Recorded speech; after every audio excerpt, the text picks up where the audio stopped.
inappropriate, but thankfully he didn't think so. Plague.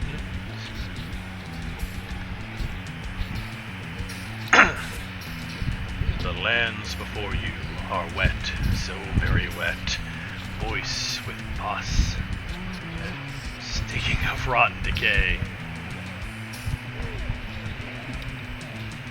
Jeez.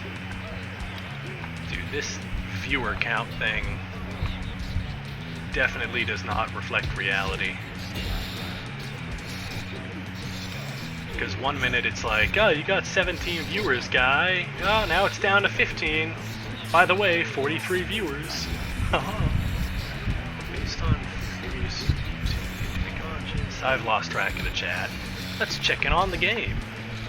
Wineflat still hanging in there. Sava Numera hitting stuff with a club. Oh no. Poor Wineflat.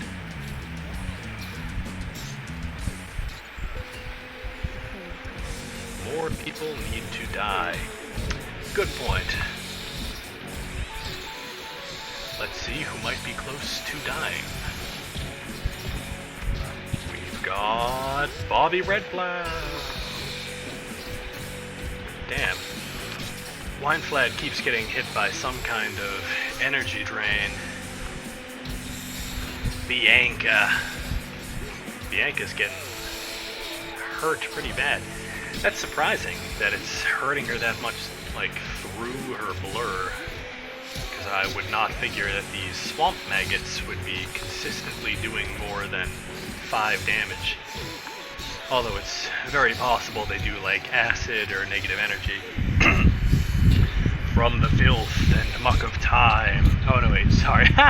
From the filth and muck of the mire, clawed hands rip their way free in the remains of so many intrepid visitors to this unholy realm, given rotten life anew and hungering for your flesh.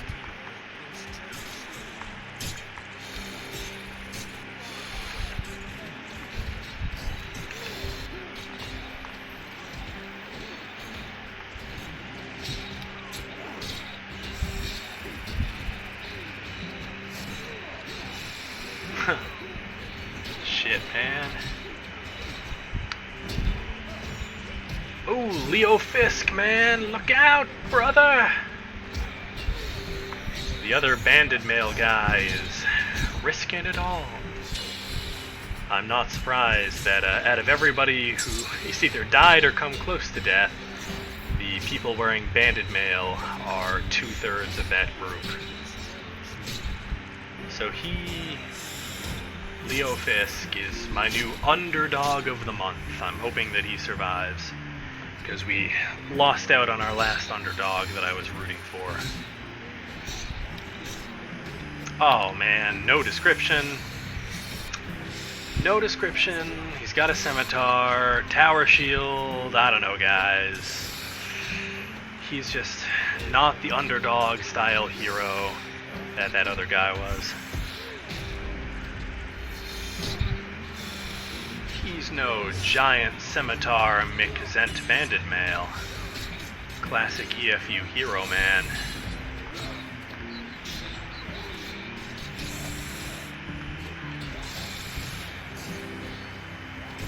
Oh no. We were fools. We didn't realize we had entered the elemental plane of Durfo.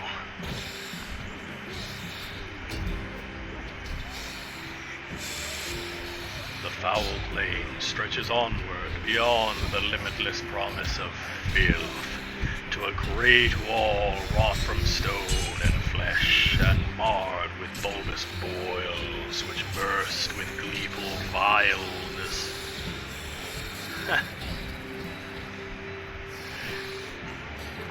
I like this is just like the elemental plane of like gross, icky, nasty.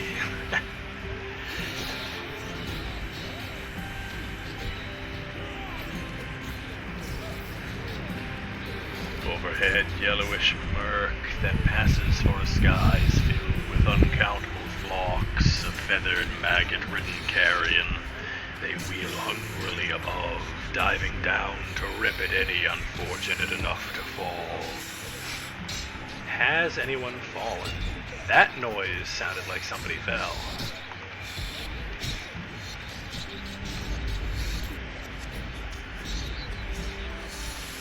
But I guess nobody did. Yeah. I'm sorry, guys. I want to give you more deaths, I really do, but it's not up to me. It's up to the nine-faced god, lord of rolling dice and the random number generator.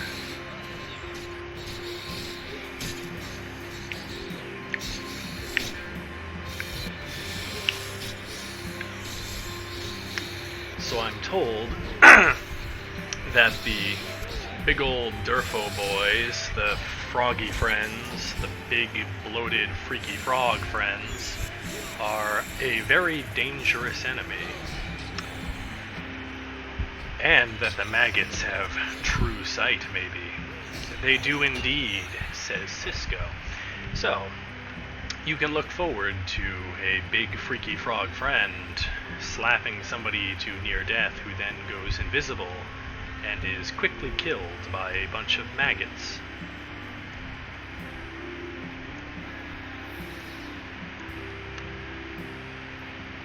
Oh boy. Yeah, maybe we shouldn't be, well, whatever, I'm not to blame. I'm reading the chat. I drew attention to it, but I did not initiate the spoiler. There was a precedent of spoilage that, hopefully places more of the blame onto someone else and I can get away with a lesser sentence. Maybe I can cut some kind of plea bargain. I love this two-headed troll model. Although, to be honest, I wish that they were, well, I don't know, maybe for, like, the event, it's cool that all of these guys are two-headed people, but it's such a cool model that I wish it was used, like, just for, like, a champion or, like, champion rank of them or something. Because, like, fuck, two-headed troll, that's cool.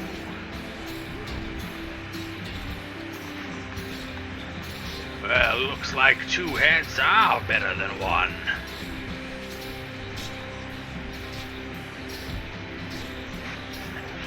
Well, what does that have to do with anything? I don't know. I've just been waiting to say it all day and the opportunity never came up.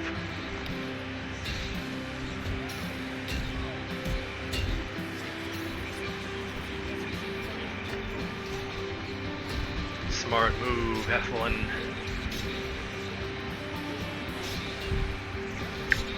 Conserve your strength, baby. You're going to need it.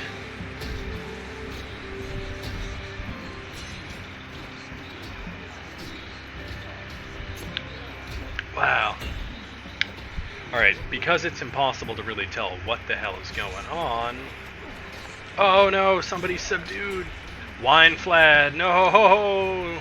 Oh, and nobody's gonna be able to click on her in the middle of all that. I just hope that the NPCs don't aim for her.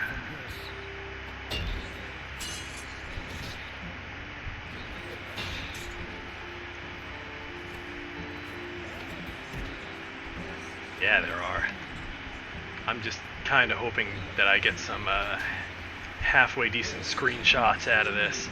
Oh, who is that? That dude is probably gonna get himself into the whatever it's called, Greywood Gazette.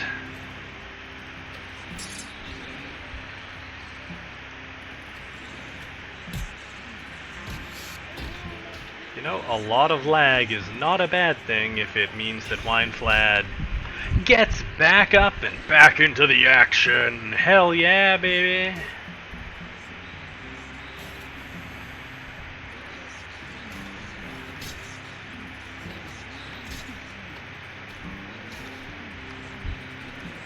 Alright, is that Cobbler? That is Cobbler. Let's get a nice shot where Cobbler kind of looks like a hero.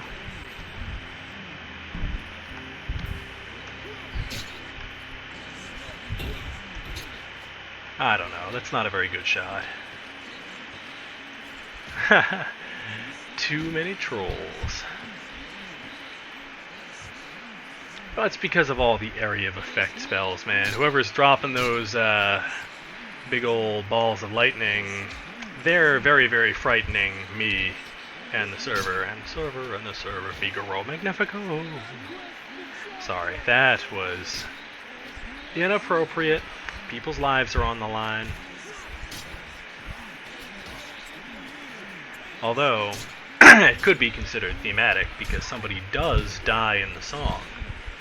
And they are killed by a man. Hey, I like that over time I'm becoming less alarmed by that noise whenever it happens.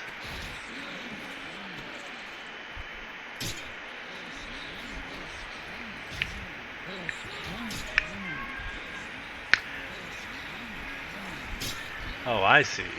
The trolls are multiplying and shrinking.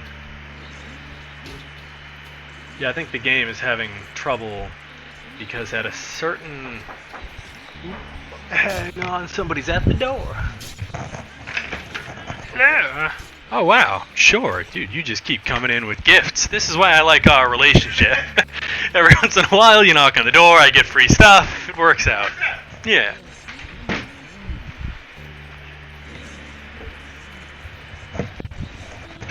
Oh, really nice frappe, by the way. Yeah, it's really good.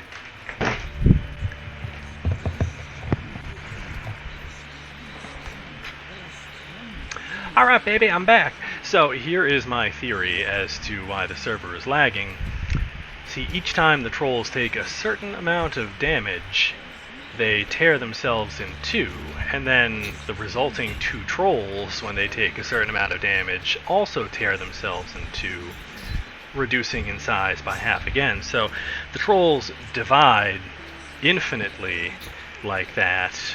There is no point in time where they stop. They just become impossible to detect by the naked eye at a certain point. So the server is lagging because there are trillions of microscopic trolls currently in the air and atmosphere, and the game has to keep track of literally all of them.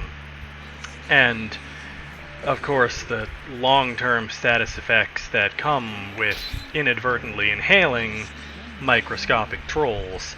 And, of course, these trolls being hostile, you know, it's not good for your lungs to be full of pretty much anything angrily.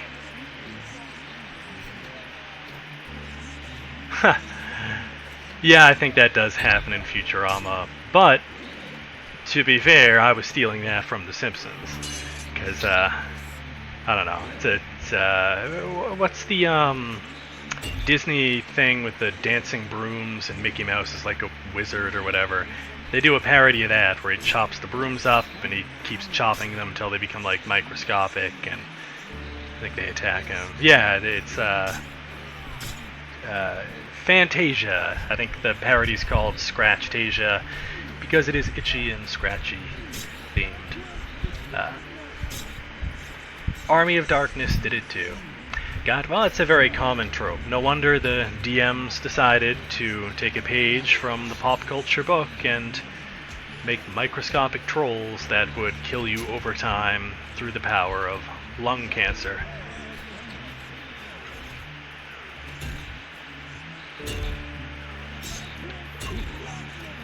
Yeah, I really wish that that the chat log was not... Oh, alright, it's not entirely full of this. Maybe I can... Lightning seems to just make more, over and over. I'm fucking glad. Brain snails. Fire.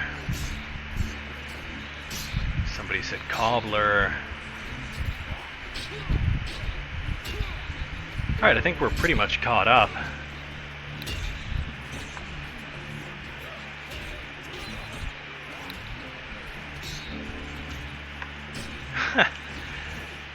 Jeez, that is one very situationally specific voice line.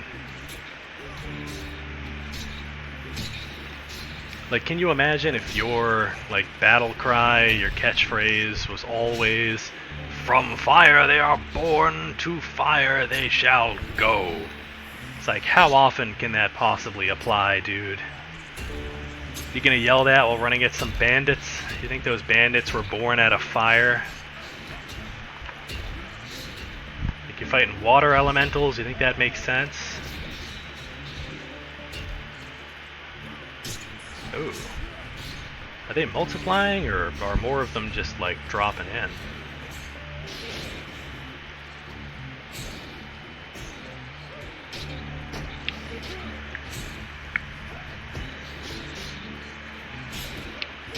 Find any herbs? There are plenty. Oh, way to go over there, Wolfric, my man. Yeah, getting a little tired. Yeah, can get a little tiring carrying as hard as you do. Let these other guys do some of the work for once. Oh yeah, am I getting... Let's see... Nice. Looks like ya boy is getting close to level 5. Whoa. At last, the final of the thousands of trolls falls, never to subdivide again. You breathe a sigh of relief, for now. What cosmic mistake brought these vile creatures into being? It's unknown, though it certainly was a fool of a man who created them. Oh, burn, burn! Which is the appropriate response to trolls, I suppose. Oh, what's Wolfric saying? Oh, he's saying he's having fun. They're bonding. Some of you idiots are either terrible... Wait. Alright, some of you are either terrible adventurers or plain idiots. Carrie Arlson is an idiot. Poor Corey, Carrie. Ahead, you can see the ground rise out of the muck of the swamp. A structure of some kind sits atop the rise. As people open and close many teeny tiny bags.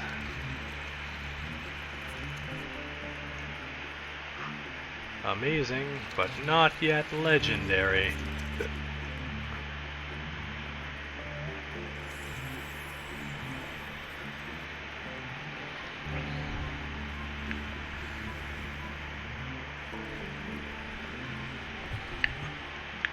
Heinrich Cobbler, head of the class, kicking the ass, walking unafraid into danger, mackin' on Hermione Granger. What's the description on the trees? Good question. And we will never know. There's gotta be one nearby.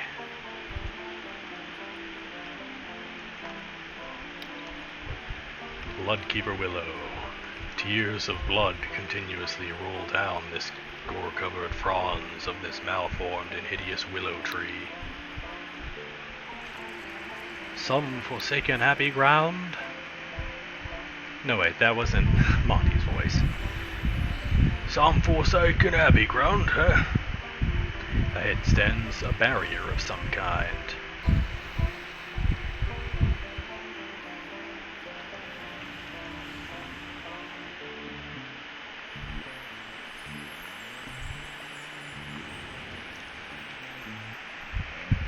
It pulses with a horrible energy that makes your skin crawl simply to approach it. Your eyes boil and some other horrible stuff. Huh. Yeah, dude, if somebody actually brought a ladder with them, and they like whipped it out right now, that would be such a pro move. Somebody's got to do that for some DM event, just be like the adventurer, and you happen to have a ladder.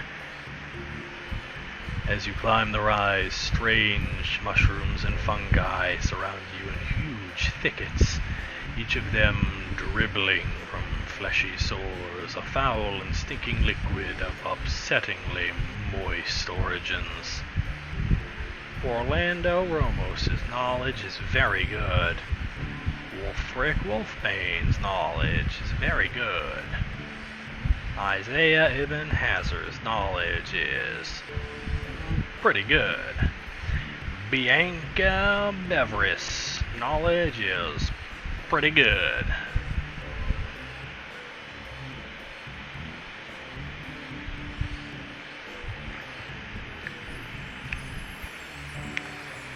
Wineflat Eskel's knowledge is pretty good. Gideon Elmer, knowledge is not so good. Let's hit it with a stick. Careful, we'll need some sort of lead stick to counteract the energies. This ward will melt the flesh of anyone who dares to poke it with a stick. Well, what haven't we killed? We beat all those other things to death with a bunch of sticks. I don't see why this would have to be different. One wonders if it will affect unliving matter similarly. I will not strike it with a stick. Dig under it? Then we will shatter the ward using this stick. The Reverend Marks, his gaze upon the pallid green light, holding his stick aloft.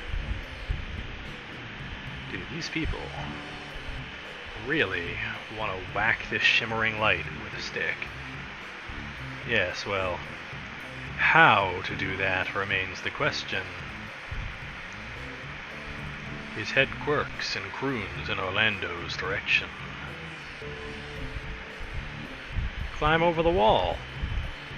I've got a ladder. Nobody brings a ladder. It's really cool that ladders, exist as an option. More people should carry them around for situations like this. The statues on the wall stare balefully down at you. Bobby Redplow wanders off. Hey guys, there's a back door over here. It's unlocked. We cannot destroy the barrier, but we can destroy the effigy that fuels it. Yes, of course. Speed is the key. Yeah. It can't possibly kill all of us.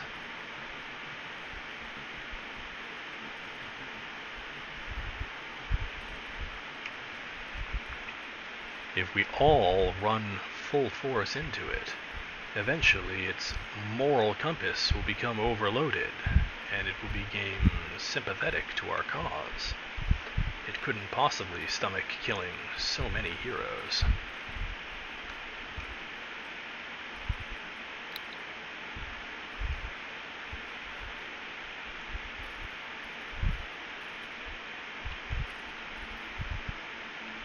This force field was built on kill-it technology.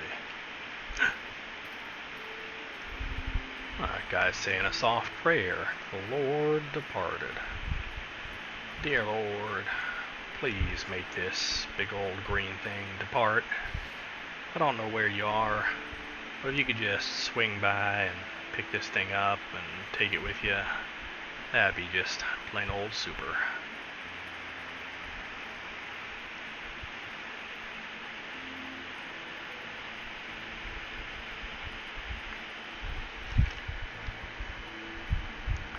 Begrudgingly steps forth. Oh no, Orlando Ramos's concentration is pretty good.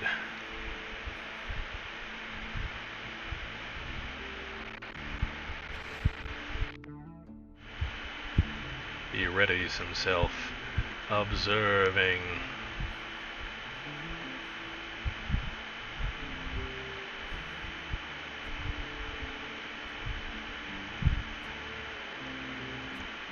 What What are you thinking over here, Monty? Yeah, me too. I also think that you look pretty fucking badass. Check out that sword, man. It's got an owl on it and everything. Oh, wow.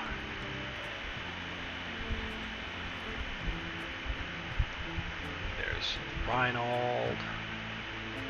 Lord Zatharoon, bear witness. Today we carve a path. Today we achieve the credit card numbers. Don't forget the 3 digits on the back. He then steps forward, swings his mighty stick. Hell yeah. Dude, my theory 100% holds true. Anytime there's like a magical force or like a shield or a cage or a barrier, the solution is almost always to just kind of like muster your strength and everybody just whoop on it with some sticks, man. Knock that thing over. It worked for all the monsters, why the hell wouldn't it work for this magic thing? It's kind of those one-size-fit-all style solutions that tend to work. Because it fits all sizes, man. From the swamps you hear the groans and screeches of demonic ecstasy. The wrought man cometh. Uh-oh. Like, I think we have some guests, man. That started out as a Shaggy impression. I realized halfway through I couldn't do it, so it just became a weird voice. Bladecraft is my forge. You got a spear, dude. You wanna... Oh boy, somebody get this guy a blade.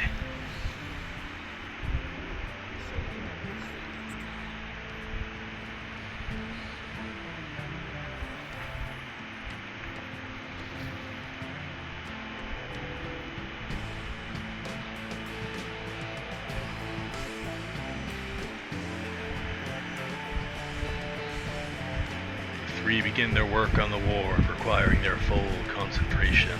Viscous barrier wobbles as it begins to lower. It wobbles ominously over their heads.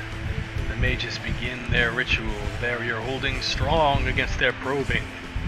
From the foot of the hill, dot, dot, dot.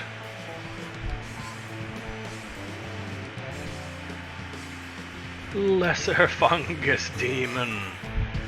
It's just a bunch of mushrooms. Oh shit, they're gonna make you slaves of their will with their wacky tripped out spores, man. It's a hell of a ride.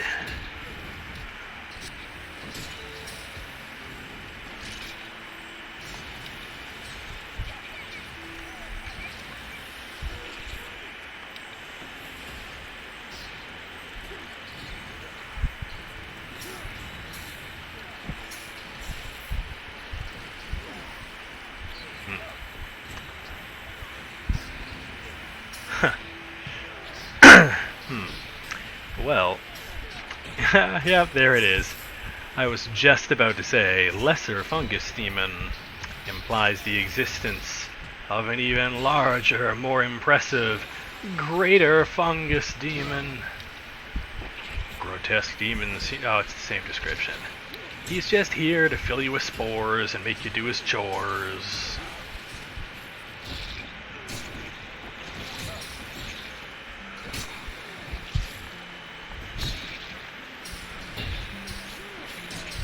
Oh shit. Huh. The poo-poo fart demon. Where'd he go? There he is. Oh, poo-poo fart demon. Oh my god. Alright. The rest of the battle is just gonna be entirely about following around the poo-poo fart demon, seeing what he does and who he does it to, so that we can keep track for later reference if anyone was killed by the poo-poo fart demon. So I feel like keeping a record of that occurrence would be useful for future taunting. I hope Cobbler doesn't die to the poo-poo fart demon. That would be embarrassing. Oh yeah, he's totally getting farted on.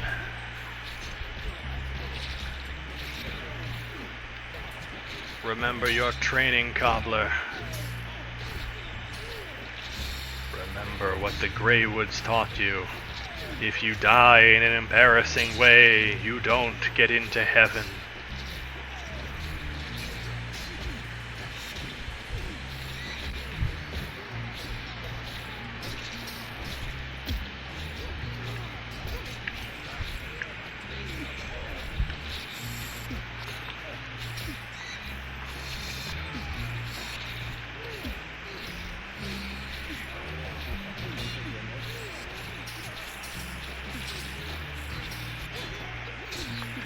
Who must be healed? Is that one of us or one of them? Oh, that's one of them. Ooh. Oh! There's a lot of risky business going on over here. Thank God we got Bianca helping out the Cobb man. Oh fuck, heal him, Bianca. Shit, man. What are you turning away from him, dude? He's corn on the cobbler. Keep him standing. If he goes down, we've lost the main character.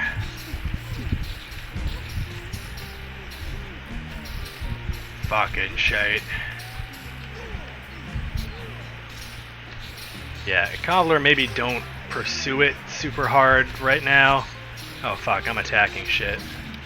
Gotta throw on some sanctuary. Gotta go invisible. Good on Wineflad for keeping herself together through all this. That's pretty nuts for a person who... Oh wait, shit, she's got a weapon right now.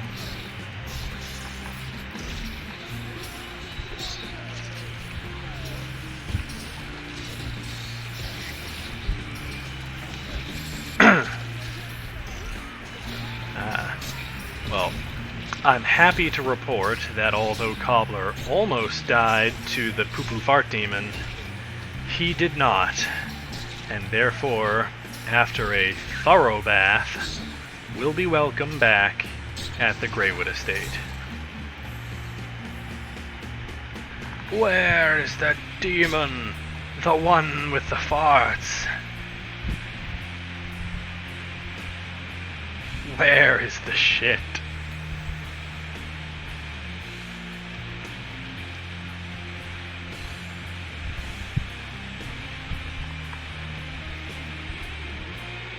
Oh no. It's leading a zombie horde. Yeah, I definitely hope Cobbler got himself quite a few potions, because last I heard he got himself a wee bit of a tumble a couple hours ago and is not in the best shape for an adventure. So we're gonna see how this goes. Ah. Oh, there's the poo-poo fart demon.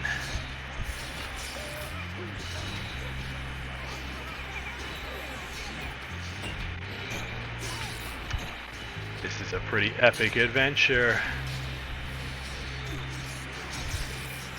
Oh wow. Dude, these zombies, they take their toll from time to time.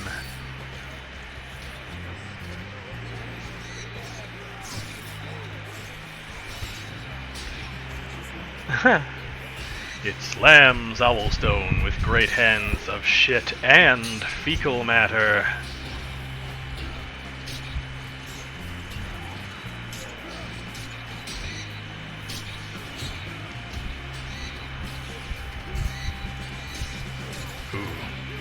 I do not like the noise it makes when you hit it.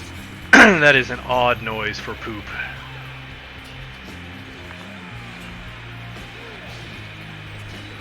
Bobby hitting the weak sauce heals. Poor Bobby.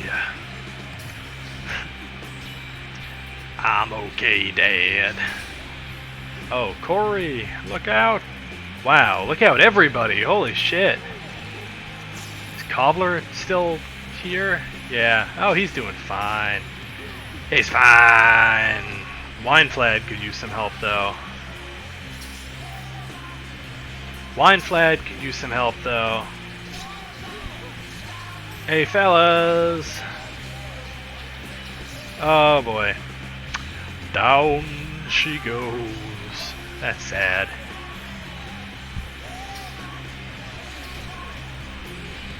I don't know, man. I wasn't really watching. She was pretty rough shape there, though, when I looked over. Yeah, Wineflad is tagged out.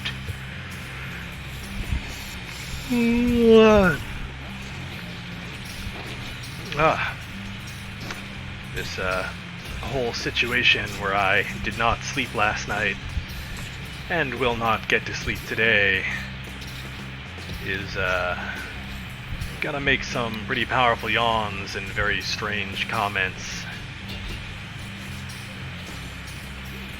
as my brain begins to slowly eat itself. Oh boy, I'm so terrified for Cobbler. Why do you have to... He just had to die like an hour before this event. Oh, ding, ding, ding, man.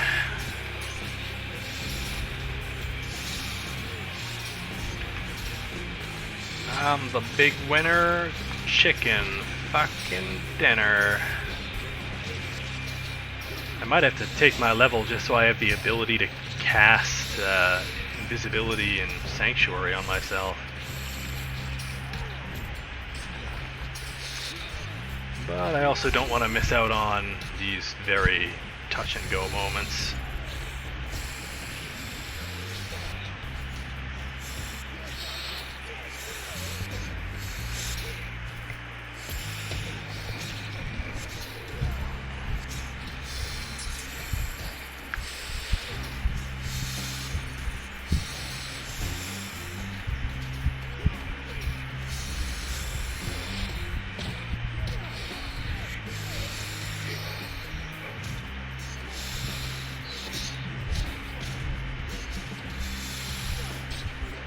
Indeed you do, for they are penetrating to our magus's.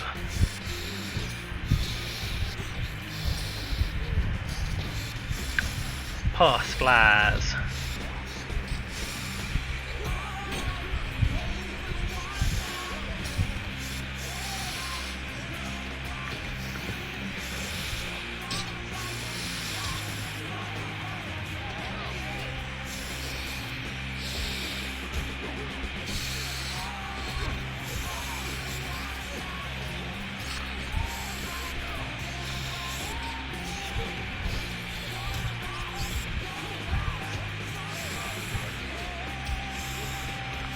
Hail ho, Gideon!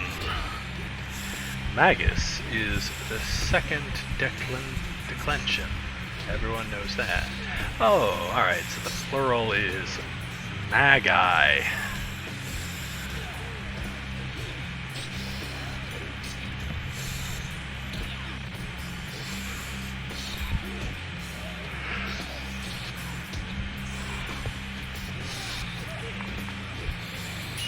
You can tell things have turned around as people are suddenly willing to talk about how desperate the battle is.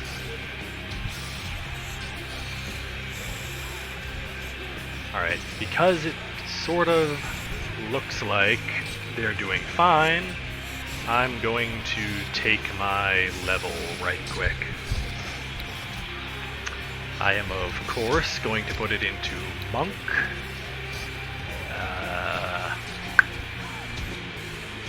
Let's see.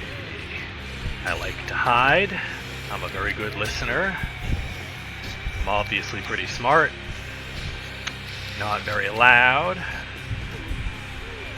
No, not really. I'm a good rider. In bed. Spellcraft, I don't know, spot. I can taunt with the best of them. I tumble around. That's all good. Done. Now, to buff myself up so I don't get taken down.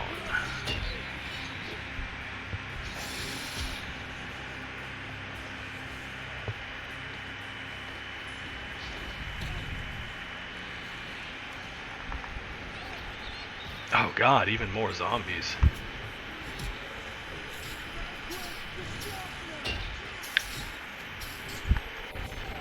These guys buy their zombies in bulk, man. Like a Costco sale on zombies.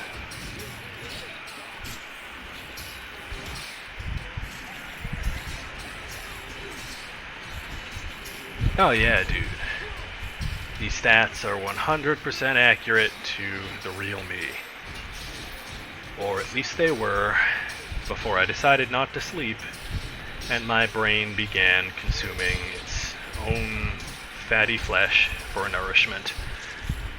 There is very little thought going on upstairs at the moment, but that doesn't seem to stop me from speaking. Which a lot of people would say is a negative thing, but I view it as a positive.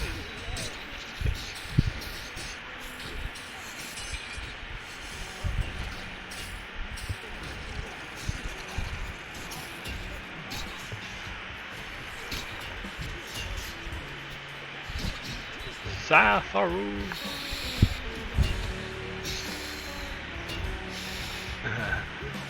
Yeah, dude.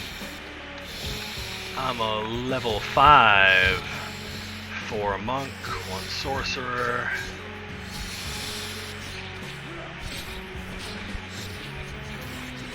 Wow.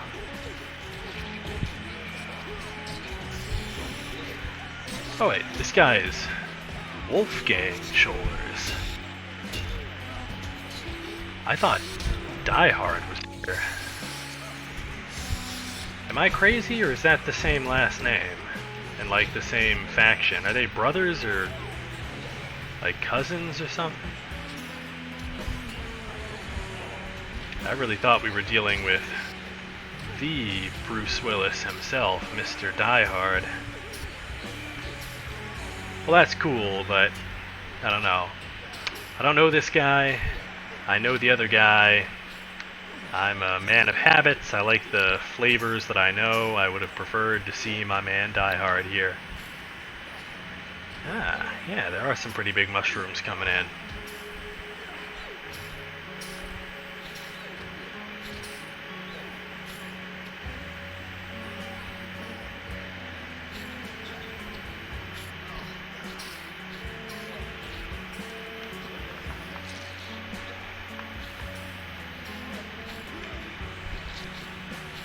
That's a lot of mushrooms.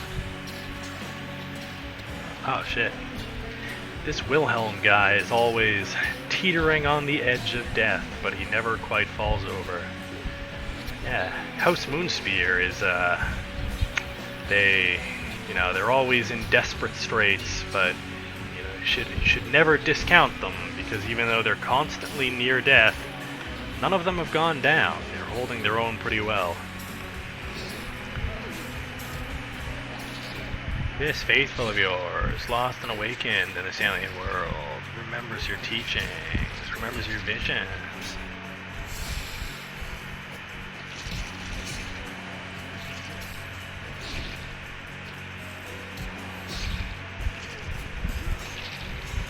Shit.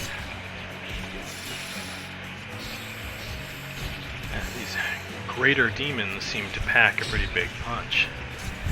This faithful of yours, he remembers life before, and has poured all you have blessed him with into his new path.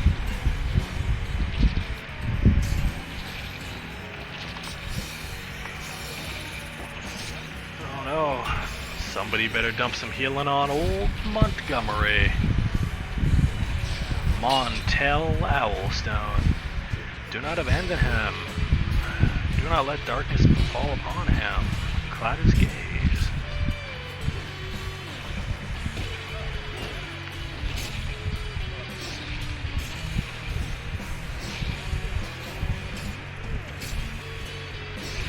Oh yeah, they got this.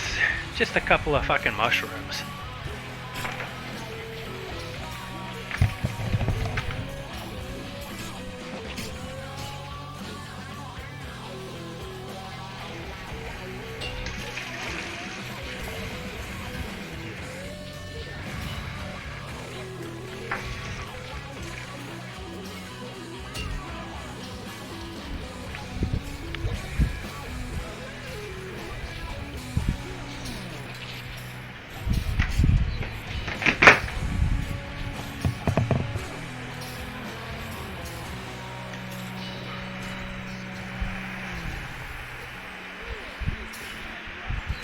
I cannot pierce his hide. Orlando's consecration skills are excellent. Good, gross. Ooh, Bobby. Are you okay down there, Bobby? I'm okay, Dad. Dad.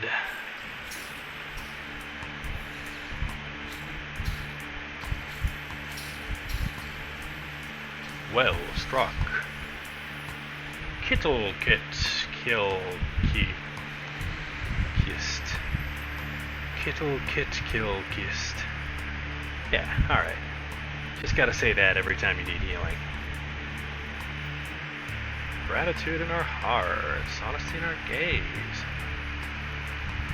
These men raise their plea to you. A path is clear within the greenish gate. It seems safe to pass. I like that they're opening all the bags to the tune of the song. They know what's up. Oh shit, Wolfric dude, you okay?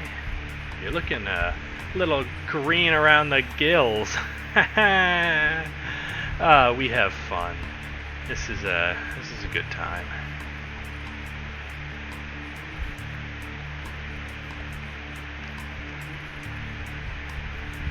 Oh shit, Bobby is looking a lot worse. I mean, they like touched the evil stink magic. She fell in like the poo-poo fart monster. She is as green as you get.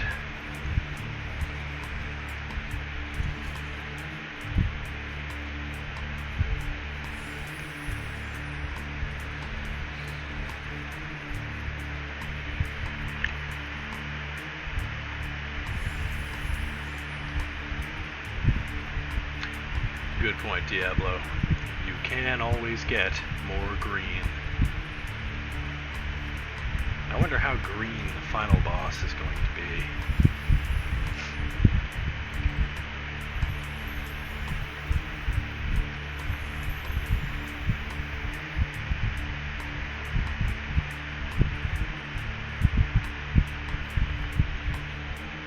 One is. Yes, one should be able. He looks pretty ashen, but no longer green.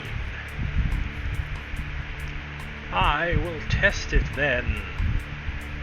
And he walks through. Uh-oh. He doesn't melt.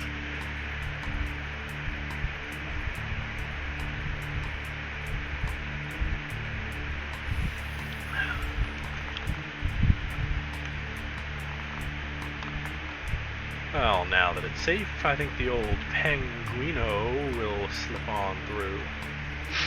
Everybody's favorite flightless friend. Huh.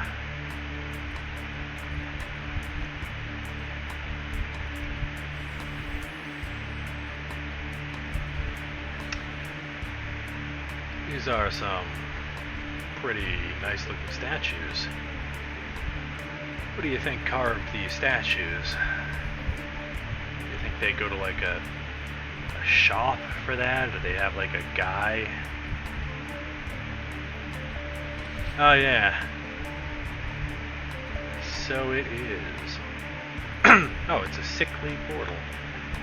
No, I don't think that they've had any rests so far. That's gotta suck for the casters. buffs have got to be running thin.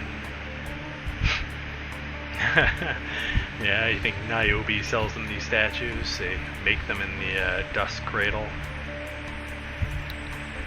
It's how she finances her war on incorrect grammar.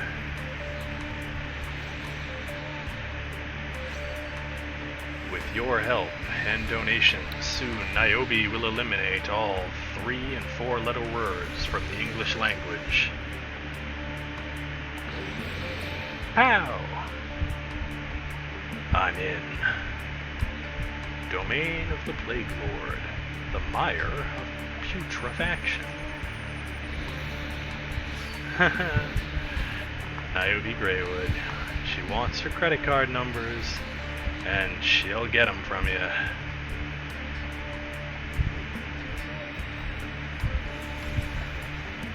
Huh. You know, honestly, for a mire of putrefaction, it looks a lot better than the swamp of stink farts. Oh, here comes the stink farts.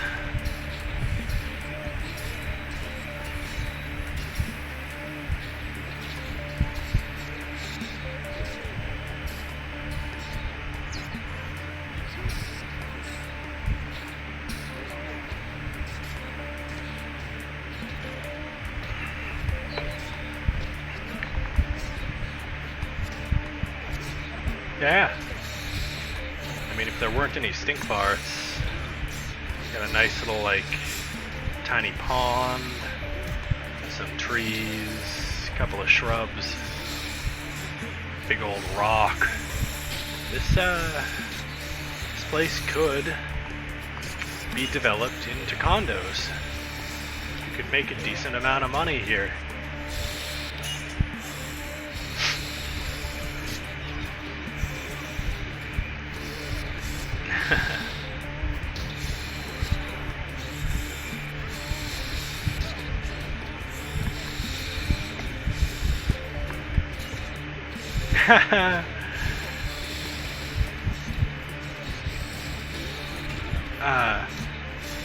I like the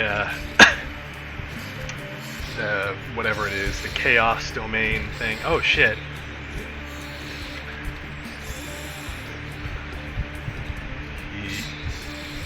Okay, he's safe. Oh no, he isn't.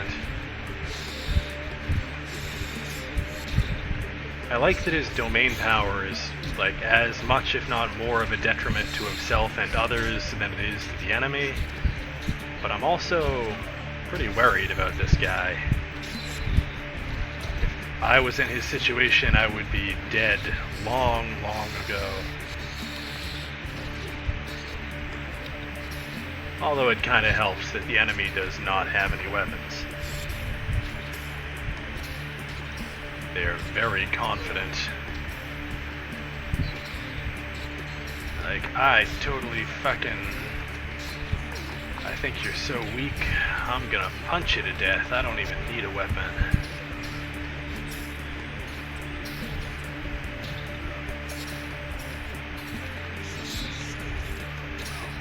This is the one really unpopular guy in the crew who's like, guys, I think maybe we should bring, like, maces and stuff. What if they're not pushovers? You're like, no, dude, trust me. These guys are from that place that doesn't have any fart smell. We're gonna push them right over. But he brought his mace anyway. But look at them now. He's the only one doing any damage.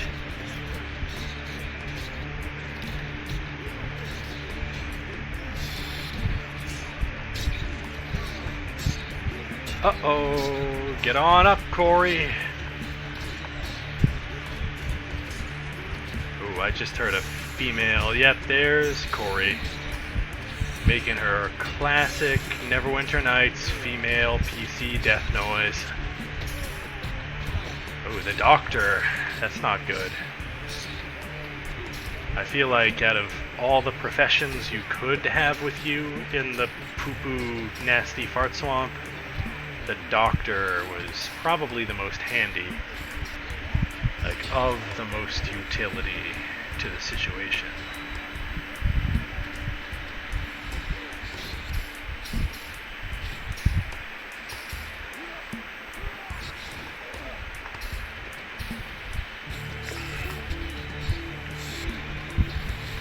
Huh.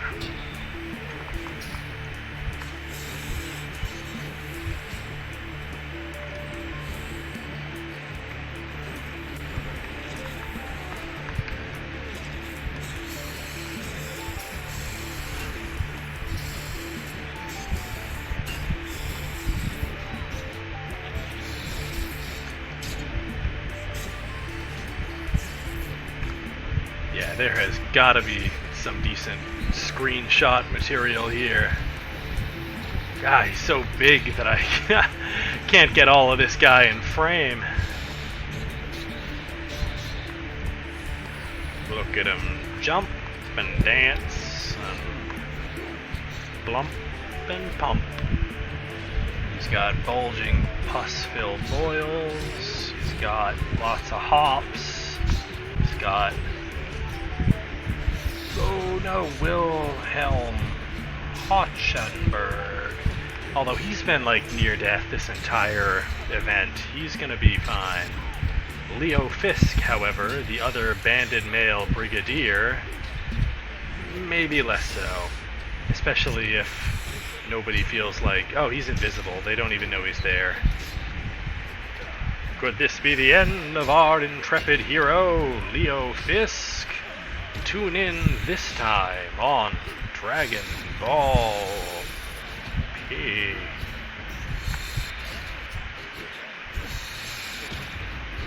Huh.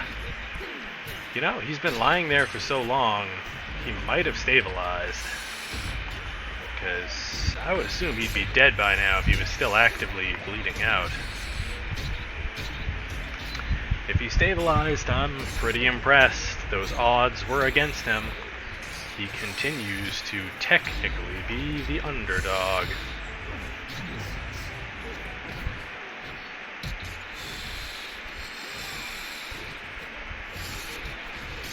We'll check back in with you later, Mr. Fisk. I'm gonna check back in with you now, Mr. Fisk. And he's up and at him all by himself. I keep hearing about your legendary Green Knight, but I don't know who that is or what he looks like. Do you mean Leo Fisk? Because his armor's red. Oh, Richard. Richard. Oh boy. There's the big old mama maggot. He's in here somewhere.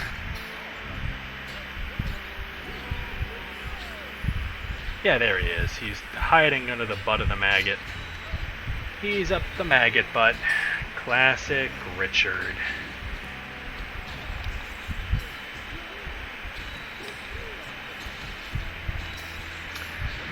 From the festering corpse of the massive demon, an only slightly smaller maggot wriggles forth.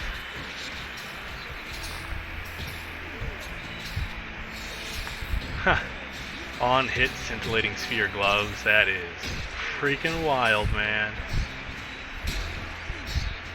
Especially with evasion, if he's got some good reflex save, he is... I mean, like, in the right group, he's an insane asset. If, like, most of the front line has either really good reflex or evasion, in the wrong group, he is a horrible detriment.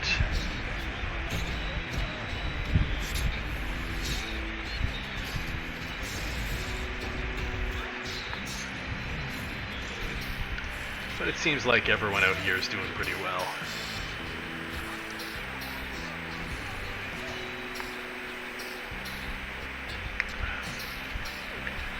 I'll kick you to hell and back, I will. What's this thing? Ah. Why, that's not a boulder. It's a rock.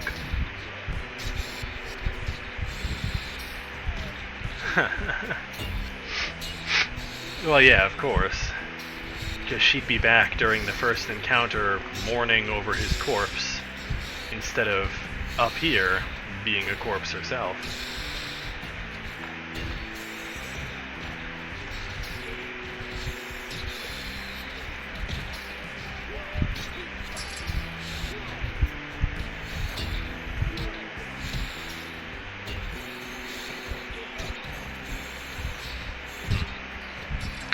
Mr. Fisk, you look confused. Are you worried about all those daredevils running around your Hell's Kitchen? No. He doesn't have a single thought in that pretty little head. And here come the zombies. You get a zombie. And you get a zombie. There's enough zombies for everybody. Like, way more than enough zombies. I think maybe they should focus on whacking this big old thing with some of their sticks. Like, I know that I've probably pushed the, beat the problem with a bunch of sticks, angle of solution, a little bit more often than I should have. But I think it's legitimately a pretty good idea in some cases. Like when a whole bunch of zombies are growing out of a monolith, chances are you want to knock that monolith off a cliff using a bunch of sticks. Yikes, Leo. I'm really glad he's hanging in there. Granite. Countertop. Yeah, I mean, whatever. Do something with it. Here we go. My man Cobbler. Can we topple that monolith? Monolith? Obelisk. More hordes continue to pour forth from the monolith.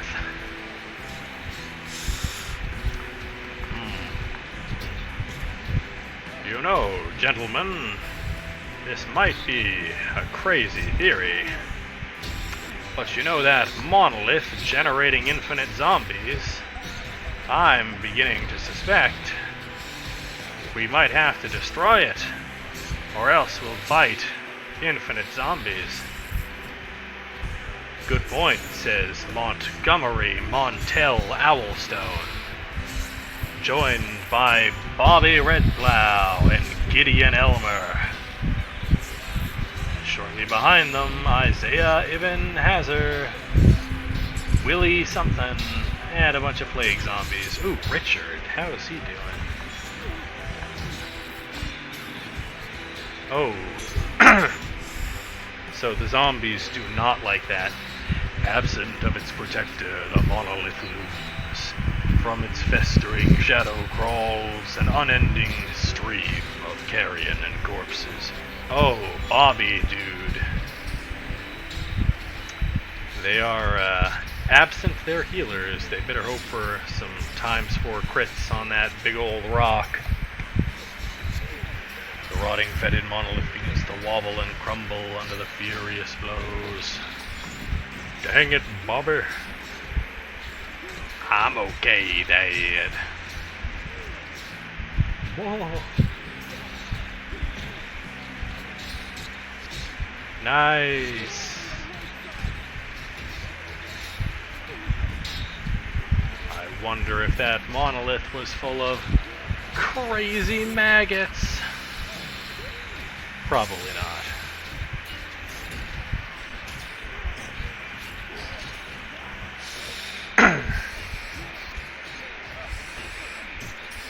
Well, let's reform the line. Oh no. As the monolith is cast down, torn up by the roots, a yawning chasm is revealed, glimmering with sticky light. A way forth, or the leap home.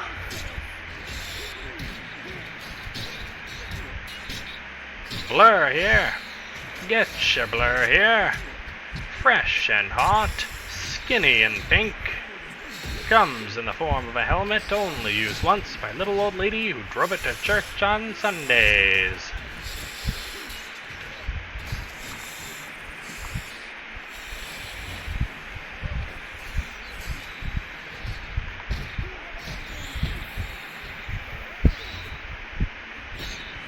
Poor Corey. So I think we're only up to 3 deaths so far. It could be 4. I know we had Scytheman Wineflad, Corey. I don't know, is anybody on the server list that isn't here?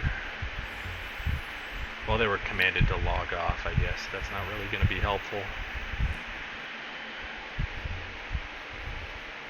John. John was the Scythe Man, right? Mr. Big and Tall. Classic banded male.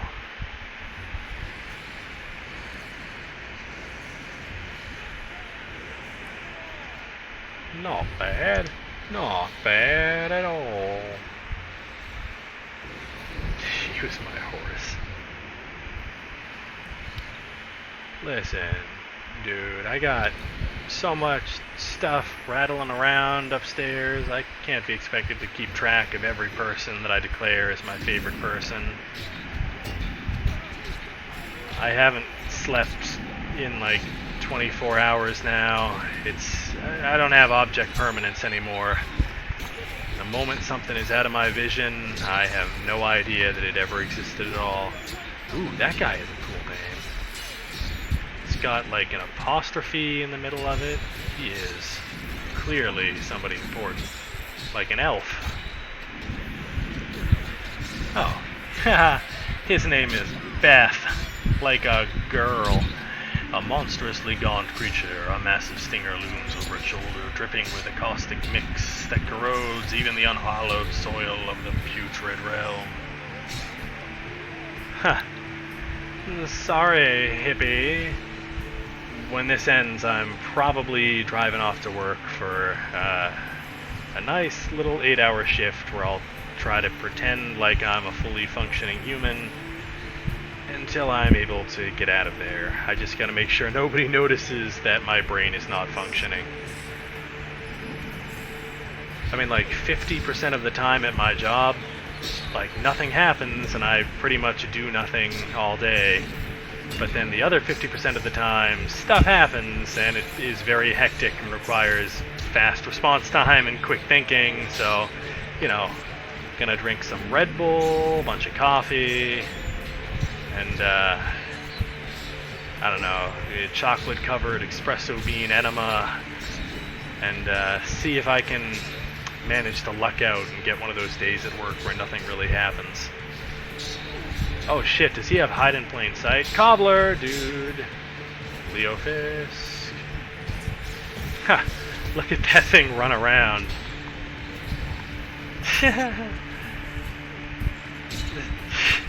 This thing moves like a PlayStation 1 character. Or like a claymation character set on like a 3D backdrop where it doesn't really fit in. Ooh, one of these dudes again. I like these dudes. I mean, they're not super impressive, but they're very impressive looking, which is totally all that I've ever really cared about. Archdeacon.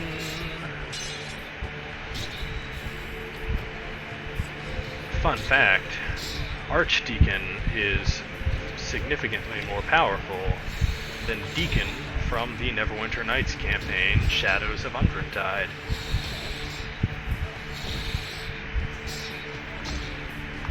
Yeah, they do remind me of Dark Souls enemies.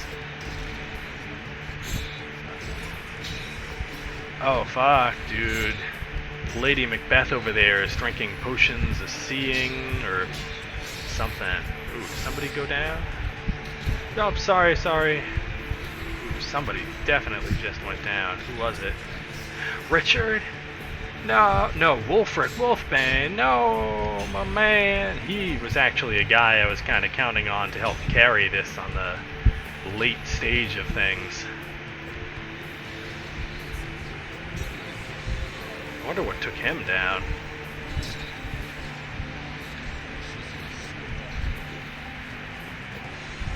Maybe it was one of these Knight Pustulis guys, or it could have been a very lucky Archdeacon critical. Because, you know, like, for all of the huge power that most of the clerics tend to have, they can be a little bit of a glass cannon when it comes to HP in the face of ×4 critical weapons. Ah, maybe it was some kind of death poison. Yeah, clerics are notorious for their low fortitude saves. Although I think Wulfric Wolfbane is a pretty well-stacked man as far as saves go. Bobby. No, Heinrich, you mad lad, you absolute beast, you gorgeous, handsome man of action. You stay away from Lady Macbeth. She's no good. She's got the stink of death on her. I got a suspicious feeling that this Lady Macbeth character does not really care about the king.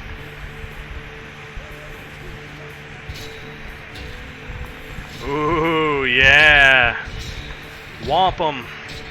Womp 'em like TJ Detweiler, you fucking freaks. He's on the ground. It's the old EFU motto. Oh no. Holy shit, a lot of people are going down. Maybe from... They might be so focused on this guy that the assassin vines are paralyzing people and knocking them out. Or it could be the death poison golem fumes. Reinald is definitely a victim of that death save. I hope my man Heinrich over here has himself some Iron Guts potions or like 6 or 7 death drought things. Is it pronounced drought or draught? Holy shit, is that thing like occasionally just cure critically wounding itself? Like a set on a timer? Oh, Heinrich, my boy. Watch your Heine, Mr. Heine. Oh, Ricardo Montalban over there in the back, dropping down but getting back up. It's like they say in that ancient prayer to the Lord departed, though ye might knock me down, I shalt get back up again, for thou will never keep me down.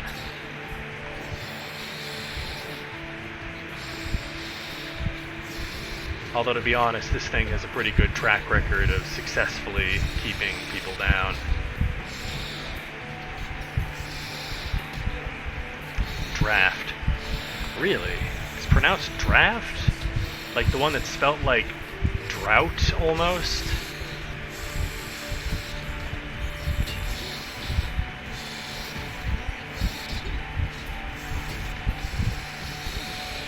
Wow. Draft. Dude, that is some, like, ye old English bullshit right there. That was back when they were still trying to figure out the finer points of how language was going to work, and it was a little bit more Wild West. Yeah. Well, hey, at least it's not French. It's like, here's 17 letters, pronounce 2 of them, we won't tell you which ones. But yeah, I've always been pronouncing it drought, but I've never really had occasion to say it out loud, just in my head, so as long as you guys don't tell anybody, and I don't tell anybody,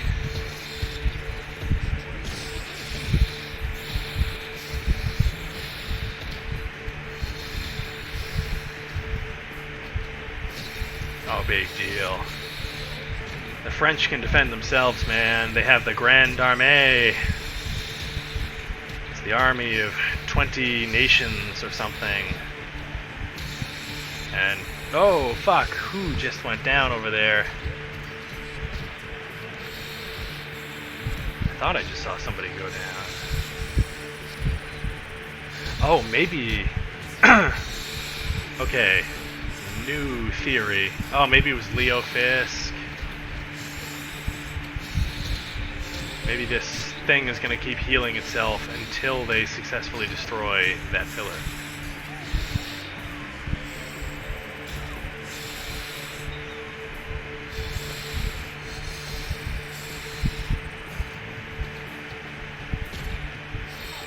Oh, fuck. Yeah. If Richard Winterbourne is getting out of there, you maybe all should peace out. That dude is a knight.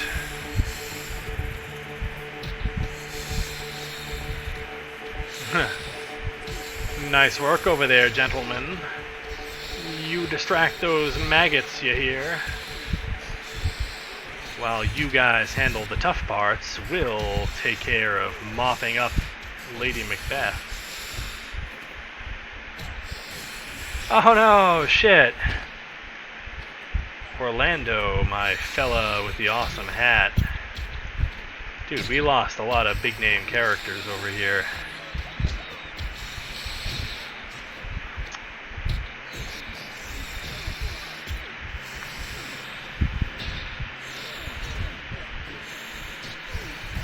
Yeah, you might have washed out the spot that is this version of Lady Macbeth, but you will never wash out the shame of losing like half of the party before you figured out you had to take down that monolith to kill Lady Macbeth.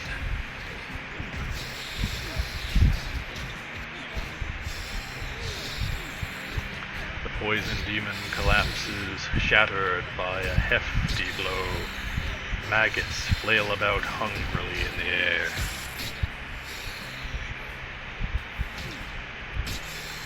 But before we continue, let's take a moment to acknowledge those we've lost throughout this broadcast season.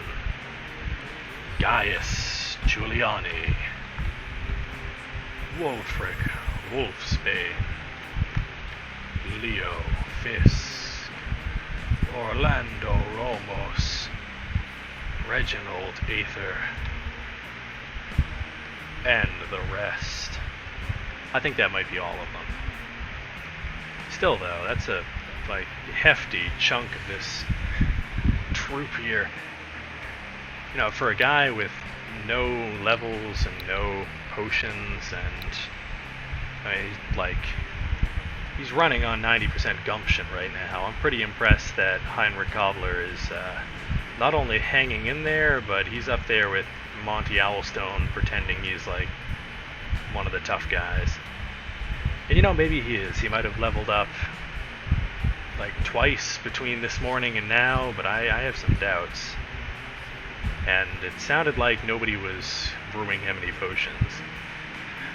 The scattered bodies of the poison litter the field. Dangerous, close to death, they find their way out somehow to live to fight another day. Perhaps. It's like one of the end ... and then a question mark appears kind of endings. Like, maybe they'll be back, or maybe we won't get funding for another movie. Yeah, that must have been Golem fumes or something like that.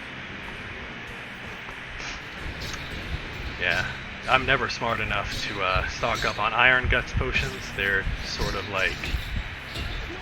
they're basically the trash potions. They're the sort of things I just leave at the end of quests because I forget that on occasion they're useful.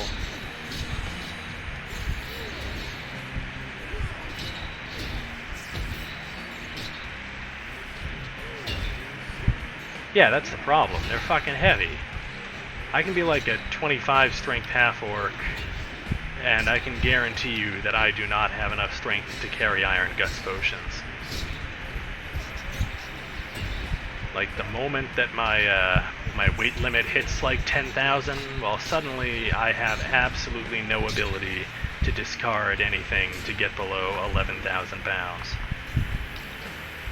Huh. This twisted abomination. Hold on, I want to try to get a like halfway decent screenshot or something.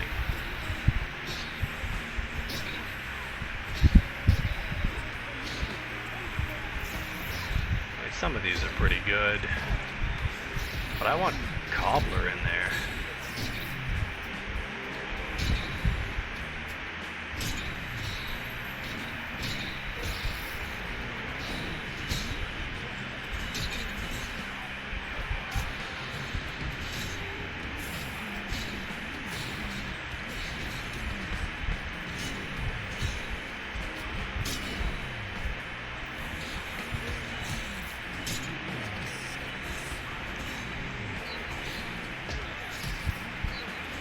You got this, Montel. Alright, alright. Hang on, I gotta figure out how to move my screen around. Alright, his name. Chubnub Shubgoxerez. Chubnub Shubgoxolrez. Chubnurub Subgoxerez. Chubby, he's chubby. This is my boy Chubby. Chubnub. This twisted abomination has a curiously uniform appearance, as though only partway through being born into this world, its skin seems to slough from its and regenerate. Ooh. Yada yada, feet recoil, fester, unholy. Got it. He's got big old stinky feet. His name is Chubnub, and he is a scary mother trucker.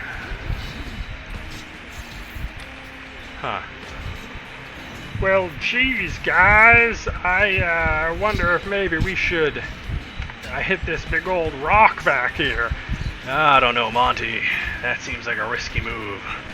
Let's not hit the big rock.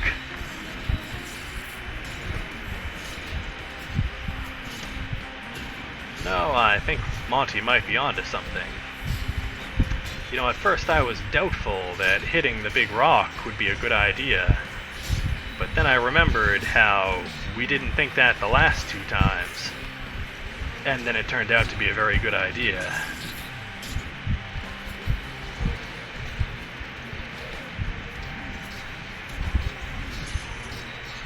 Oh shit.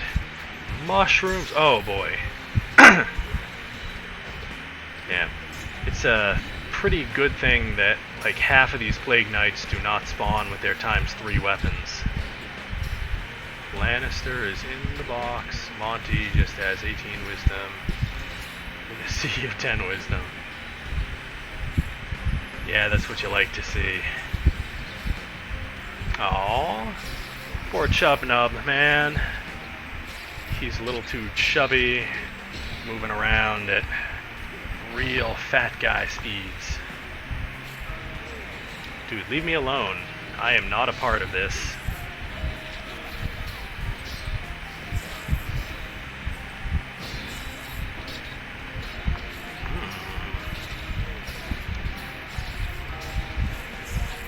Oh, fuck.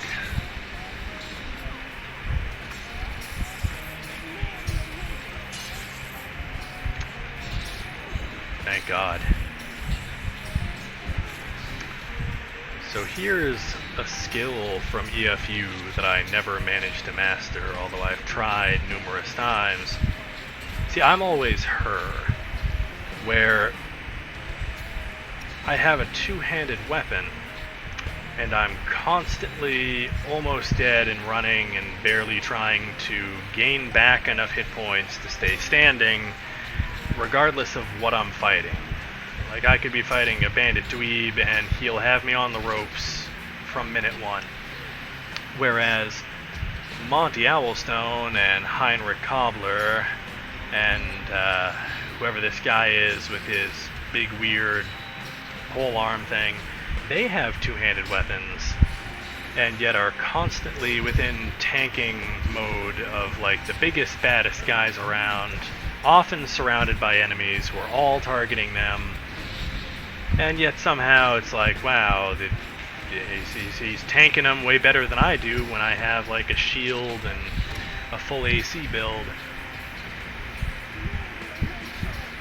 So I don't know how people do it. Two-handed weapons are just, my brain is not the right shape, they do not fit into my brain pan. Died to a couple of birds. To be fair, Monty Owlstone is proof that birds can be quite dangerous when given the opportunity and proper motivation.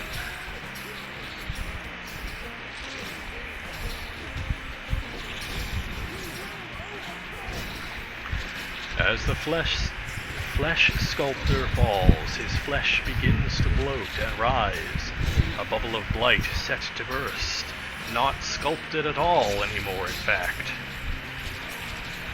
Wow, this captain is, oh boy, wait, is there like a bomb that's about to explode?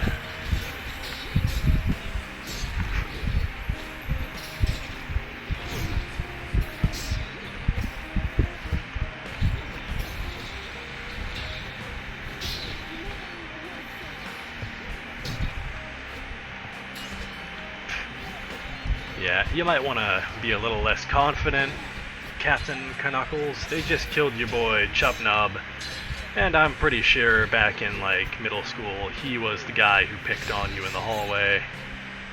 I don't think you stand much of a chance here. That's what I thought. Captain put away his shield. Oh, did he? Ha! A little too confident. 4 sodding years away from retirement. Oh boy. You can't say that, Wilhelm.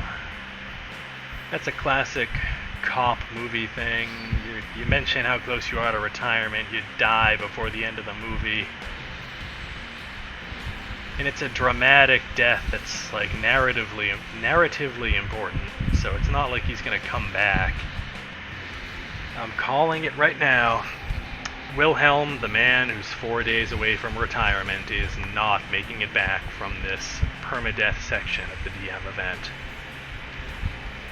And you can't put that negativity on me, because he's the one who put that out there into the universe. I didn't say any of that. That was him.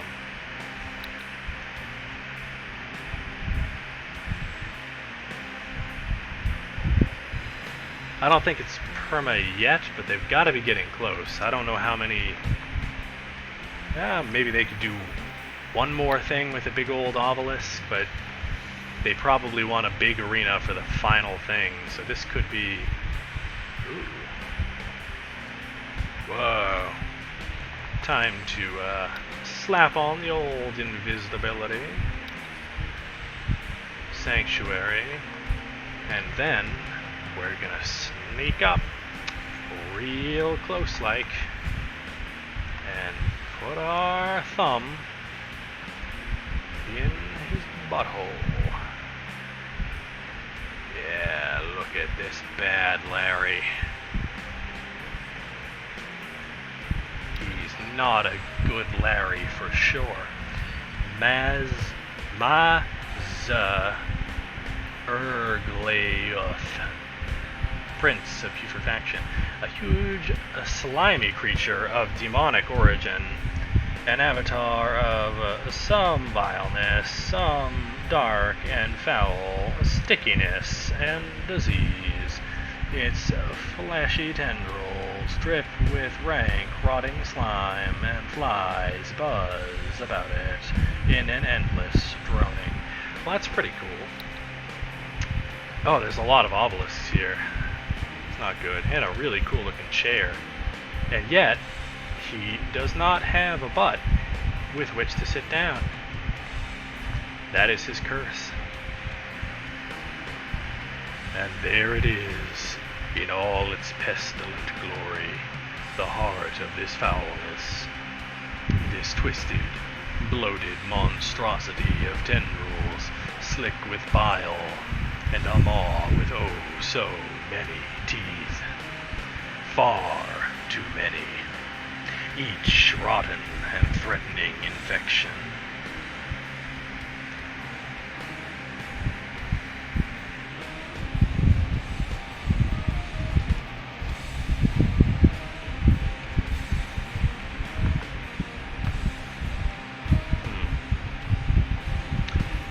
Well, from what I hear, Mary Chase, if you pass Willem Dafoe in the locker room and you only get a glimpse of him out of the corner of your eye, it is possible to mistake him for a three-legged creature.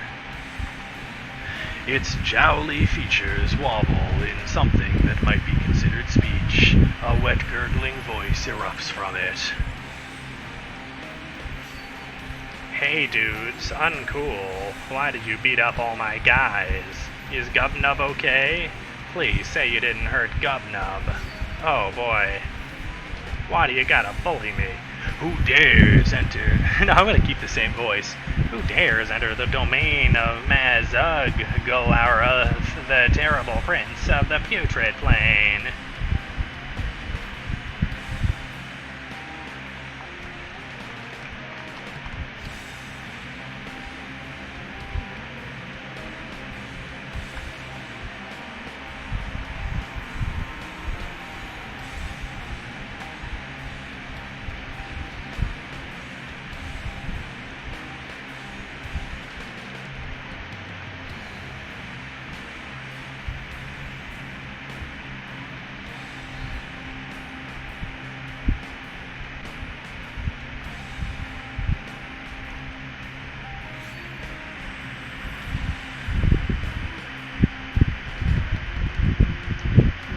heart, little humans, and enjoy your final days of your kind. Soon I shall devour your world and, like, remake it anew as host to my children.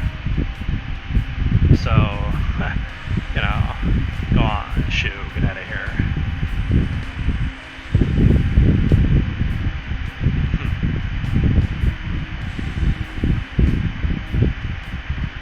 Asses cannot speak, says Monty Owlstone. More ancient than I. I am as old as the seasons, the beasts, the sky. I am death incarnate, and I am come for you all. So, like, you know, come on, guys, rot with me. It's gonna be pretty chill. Ooh. But they do not accept his generous offer. And so the fight begins as he, through his many puckering buttholes, begins to spray weird goo. Oh, and farts, so many farts. Our brave heroes, champions of justice and cleanliness, were not expecting farts of such terrible magnitude and multiplicity.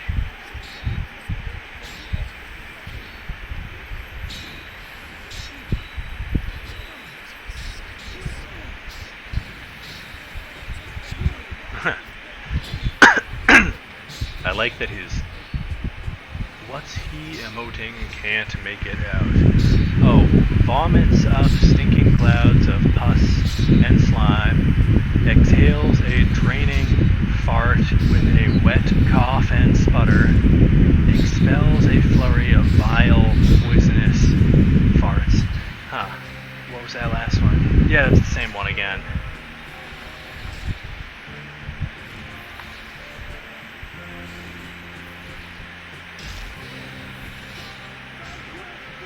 I've got a feeling that maybe... Oh, alright, yeah, they're on top of it. They've already broken one.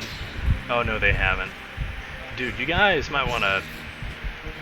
Like, I get it's really fun punching the zombies and shit, but you might want to knock down those big stone rocks.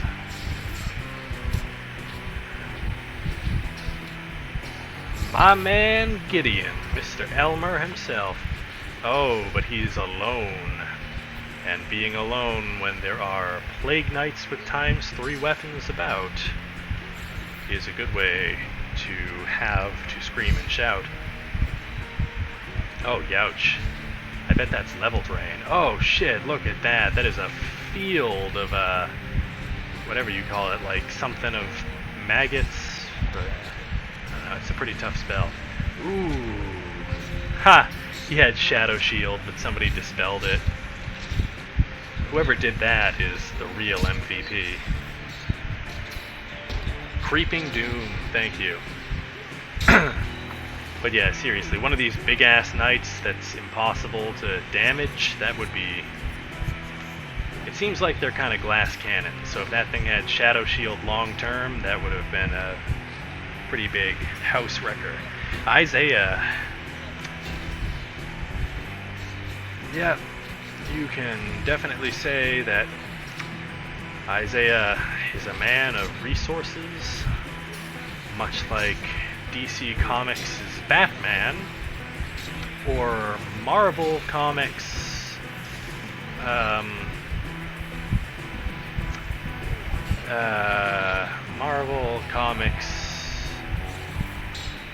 very resourceful villain, Big Wheel.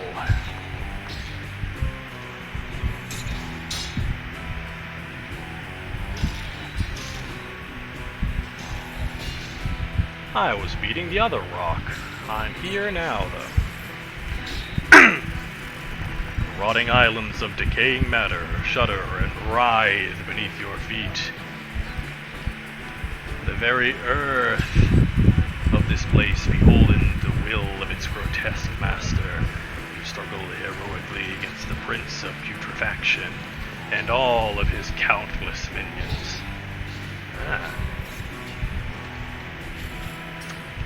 Well, you know.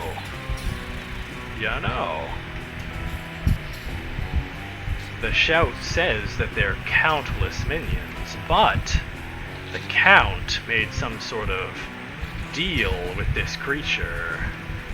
And I don't know what this creature got out of it, but it's possible that these might partially be not countless minions, but count-full minions.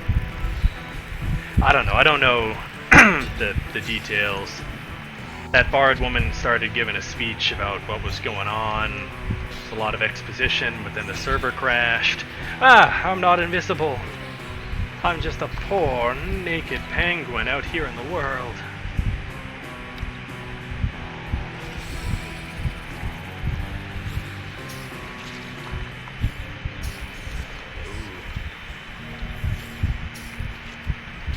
And in come the dancing lobsters. The big old Durfo-friendly froggy freaks.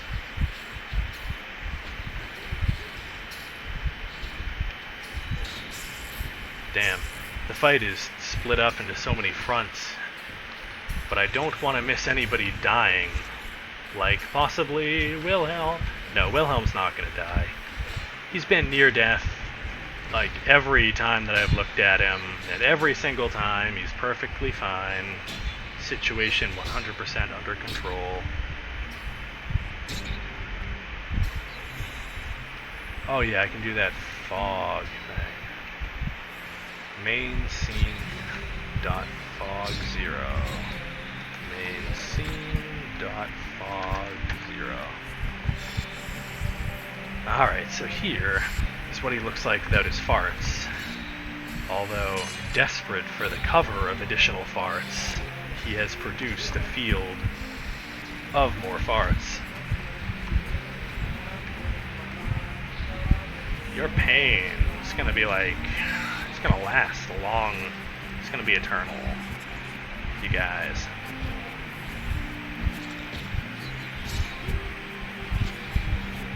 Oh, watch out.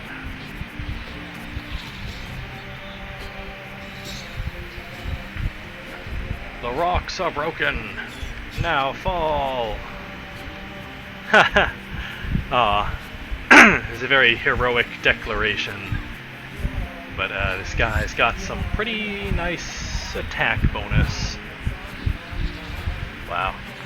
Dude, I haven't spoken this much out loud in so long that my voice is totally dying. But thankfully, I get the feeling that this fight is going to be decided one way or the other within the next, like, 45 minutes. Left.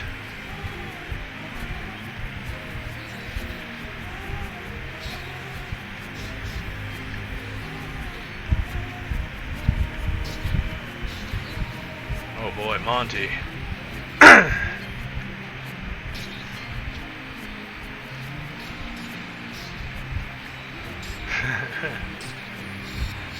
Jeez.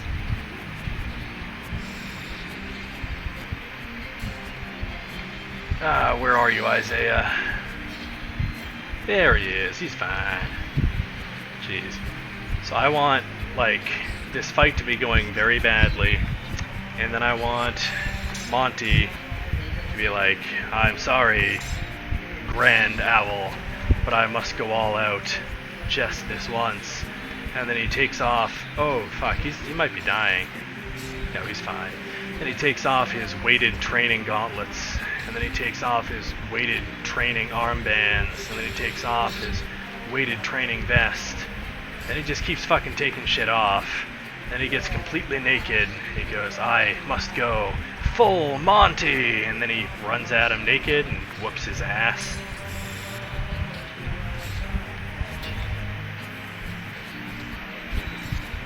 Dude, that's my man Monty's big old helping hand from Professor Owlton. Oh no! They're getting their ass whooped. I mean, I guess it's probably like overlapping stacks of Creeping Doom. Dude, you guys think that honor and, you know, duty and peerage, fucking super dumb stuff. You know, that all of that doesn't do nothing for you. Look over here at Monty Owlstone. The king is dropping all sorts of yellow light on him for being such a cool, chill dude. And, you know, like, yelling about all the stuff that the king is really into, like following the rules and looking at walls and stuff and birds. King really likes birds right now. Oh, fuck. Yo, King, dude, you 911, man. Shit. Well, that's good. Yeah, the king would not let Monty Owlstone die. The king likes birds right now. It's his big thing. He used to be big into to dogs. He had like a bunch of spaniels and this one like really fucking goofy looking. Whoa, Monty! Monty, 911, Monty. Going a little too full Monty over there. Anyway, the king bred this like pug thing, all sorts of freaking messed up. Monty, what are you doing? Stop running directly. Ah, Isaiah! Oh no, is he down? He is. That's not a good sign. Oh yeah, I guess. Shit. I gotta keep an eye on that. Hopefully my greater sanctuary is helping out.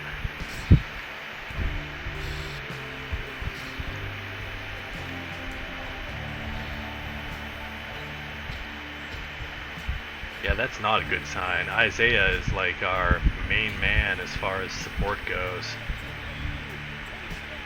Whenever you're in trouble, Isaiah is something.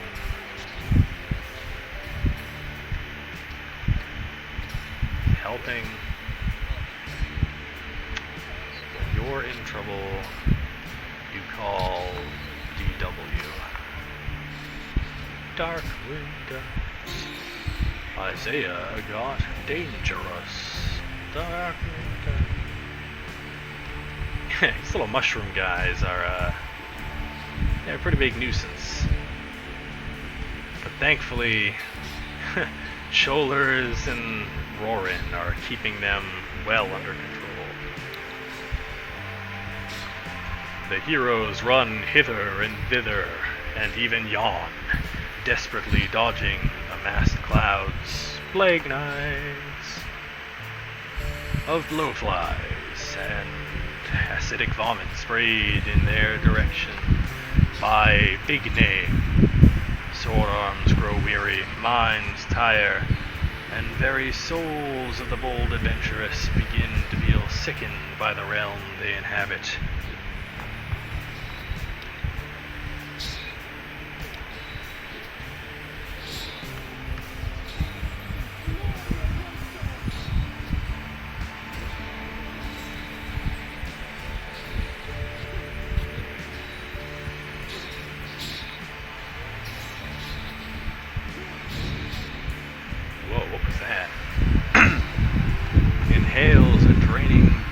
Exhales a draining fart with a wet cough and splutter.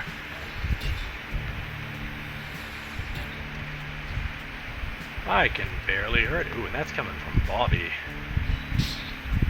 Bobby is traditionally the girl that you go to when you're looking for something to be hurt significantly.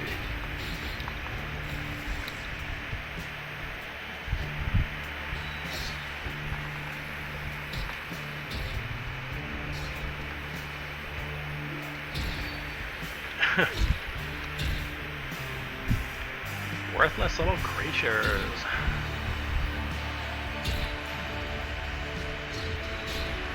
It begins to inhale. Oh no. It's pulling the old Kirby. It's just gonna suck somebody in there and gain a tiny hat. Belches a cloud of bile and filth. Your pain shall be eternal.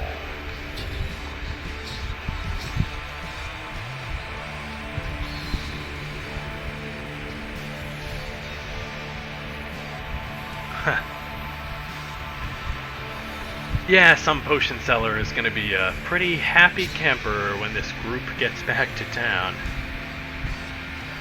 Although I'm sure they were pretty happy right before this group left as well.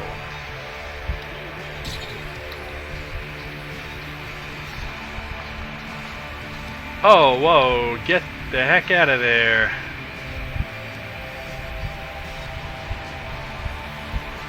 Wow. Dude, that sucks for Roram. He was doing good for a long time. He was like hanging out on the fringes, kind of playing it safe and cautious, but it was working out for him because he was hanging in there as more of like a flanky kind of, you know, like support. Monty, why would you step into the sludge, dude? We all agreed that the sludge was not a fun place to hang out. Well, it's a good thing that this section was not announced to be permadeath. Oh no, Heinrich, didn't you just see Monty try this strategy that you're going for here? Yeah, there you go. Oh, I get you. In the name of the king, let's all run at him real fast, hit him, and then run away and see if we can keep him real confused. If it does not bleed, strike harder. See, that is some good fucking advice.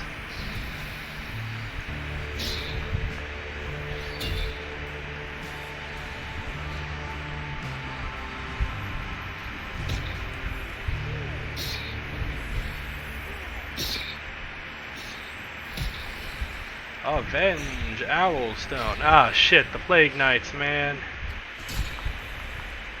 There's one thing I can't stand. It's more Plague Knights.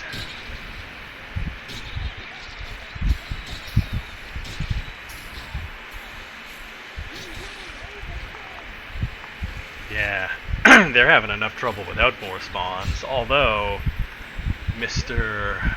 Ma over here is, showing his age a little bit himself.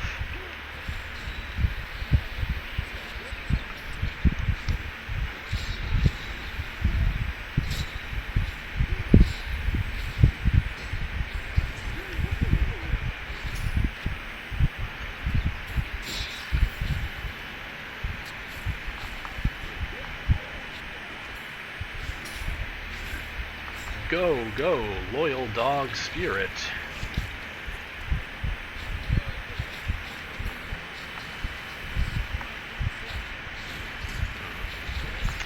I think that's kind of fitting. If anything was going to, like, destroy the elemental concept of, like, decaying gross stuff that you find somewhere, it would probably be a dog. I think the dog deserves to get in, like, the last little munch. Maybe roll around in it a little bit.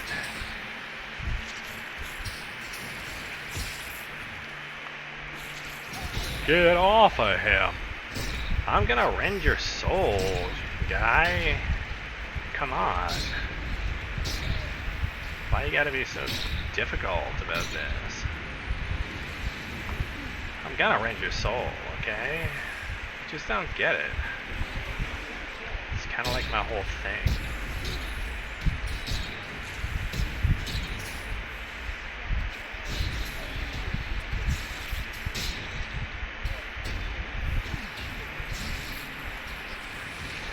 Go, go, summon Rat Arcanist. He's fine. That's the secret. You can't kill Wilhelm. You always get very close to killing Wilhelm. Like, you don't even have to be trying to almost kill Wilhelm. But no matter how hard you try, it's impossible to actually kill Wilhelm. It's called the Wilhelm Principle, or the Wilhelm Constant. It's all very scientific. Oh, dude, you picked the wrong time to walk away, Diablo. Yeah, so here's what you missed. Everybody died. Isaiah accidentally got, like, a little too close to, I don't know, maybe it was like an attack of opportunity or something. And then this thing's big fat butt was, like, hovering over him, so if he was bleeding out, there was no chance to try and save him. But it might have just been like a one-hit kill. As far as Mr. Owlstone goes, this thing farted out like a gigantic cloud of like acid fog, like 16 overlapping things of acid fog all on top of each other. And everybody stood in it and were like, ow, oh no. And they got out of it because everybody was near death. And then Owlstone was like, I'm gonna fuck this guy up, watch this shit. And then he ran back into the acid fog, and everybody stood outside of the acid fog and watched while the acid fog turned him into like, you know what creamed corn looks like? He dissolved into a creamed corn style puree, while screaming very loudly. And that's what we're kind of dealing with now. It's very unfortunate because he's kind of like the main character, and now he's mostly cream corn.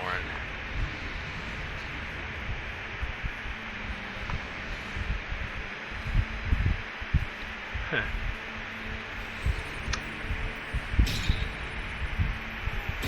You know what these people need? I think Rorim, back when he was alive, was like a bow guy, like a ranger type dude, like classic D&D style ranger. I think these people need like 6 guys who really focus on shooting arrows and have really good collections of arrows and just kind of stand pretty far away throwing out some arrows. Oh no, Richard!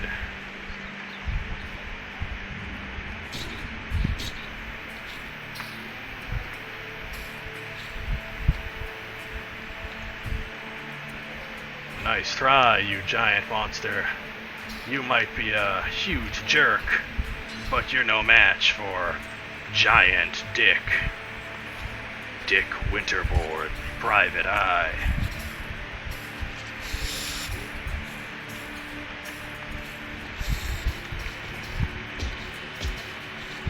Oop. No longer invisible. Let's fix that up. Yeah, I'm very impressed by the fact that he's, oh wow. I think he might have accidentally drank a potion of Flame Shield, or that might have happened when the thing was attacking him. I don't know, but he's got Flame Shield of some kind.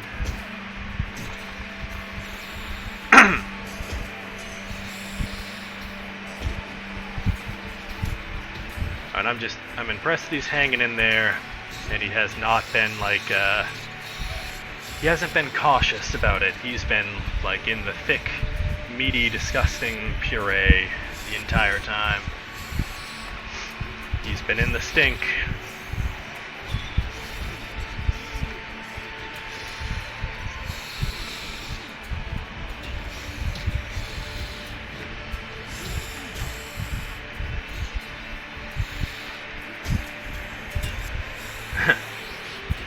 Hi, Wolfgang. I'm tired.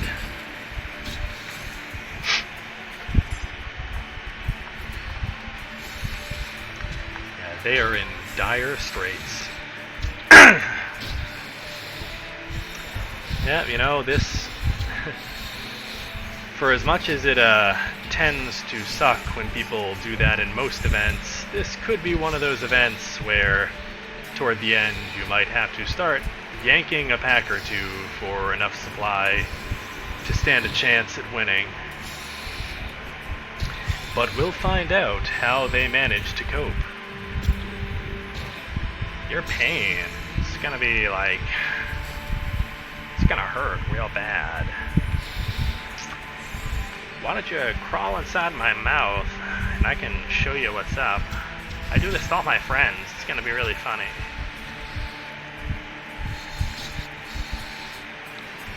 I like that this guy, he both is a giant mouth, and he's got some hands, but the hands are also mouths. But he's got a little, like, fun little hat. But the hat is more like an octopus tentacle. He just can't decide what he wants to be. Except covered in mouths. Oh, dude. Winterborn. Gordon, you gotta heal up, my man. Don't run in there half health.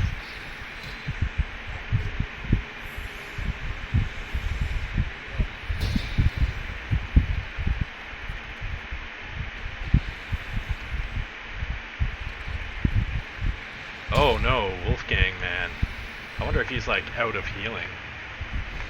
He's looking kind of out of healing.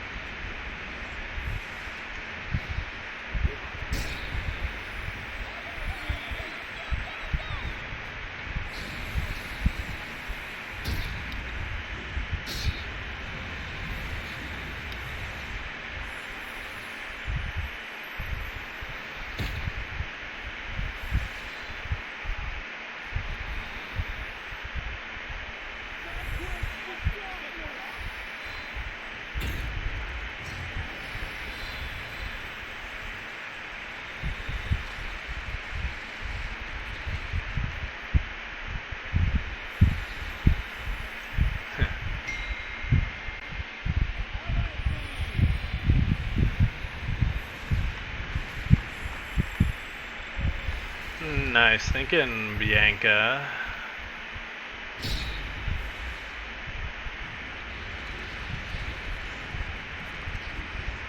Your pain is gonna last like a while.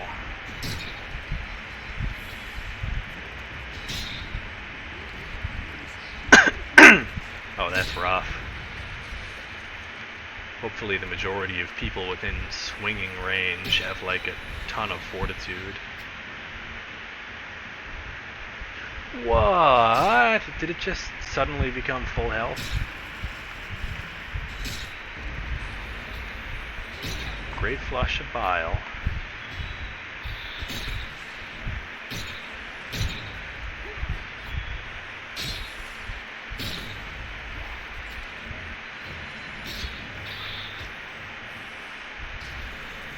Okay, I think maybe the DM accidentally healed it and is like resetting it. Or it could be that the DM realized that they don't really stand much of a chance and is adjusting the odds a little bit, maybe. I don't know. And then it expels corrosive, disgusting mucus. Oh boy. My old ma and all her mucus. She loves that mucus, I tell you what. I tell you what.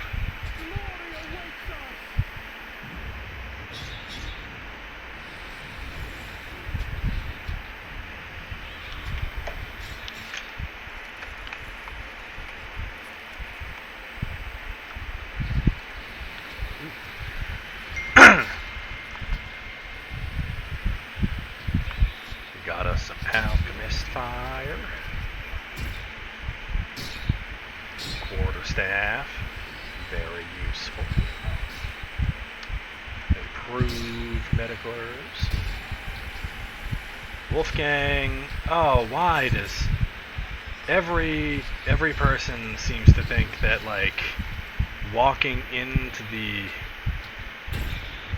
acid is a really fun, cool way to spend your summer, but you would think after seeing what happens to the last person who did that, they would realize it's a great way to create creamed corn.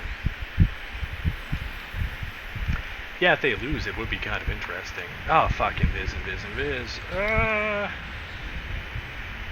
That's sad for Wolfgang. I mean, there's so many visual effects going on, he probably thought that the acid stuff was just more of this stuff. But that really blows. Once he was in the middle of it, it was game over.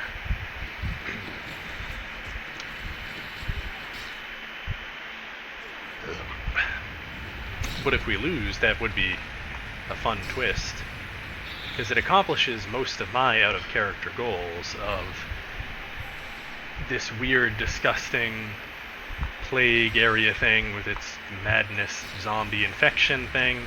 Well, that might become like a small narrative arc for EFU, where we have to deal with the outcome of losing the war and that area like creeping closer to Ring 99 and having influence there or something.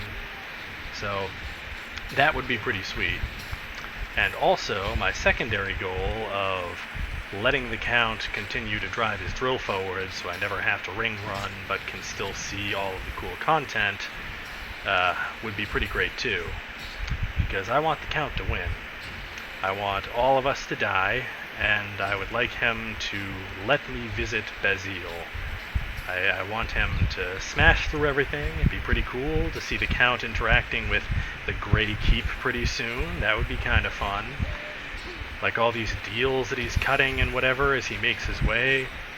He'd probably try to do some sort of like weird negotiation with the PCs out there. That would be neat. I'd like to see how that goes. And I also would like to see what happens when the Count gets to Bazil. So, overall, you know, no matter who wins right now, RPG wins. So I'm kind of psyched no matter what happens.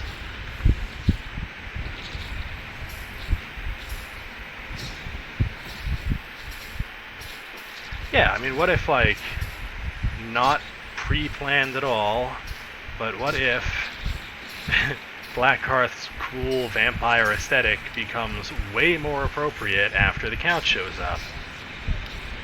Like, don't they deserve to be vampires? Wouldn't, like, just seeing the way that the Blackhearth characters look walking around, don't you just kind of want them to be vampires? Wouldn't that just make a little bit more sense? Wouldn't you feel more comfortable that way? I would. Let's see what happens, you know? Maybe that's how it'll work out. He could use some more vampires. He's down like 5 or 6 vampires, I think.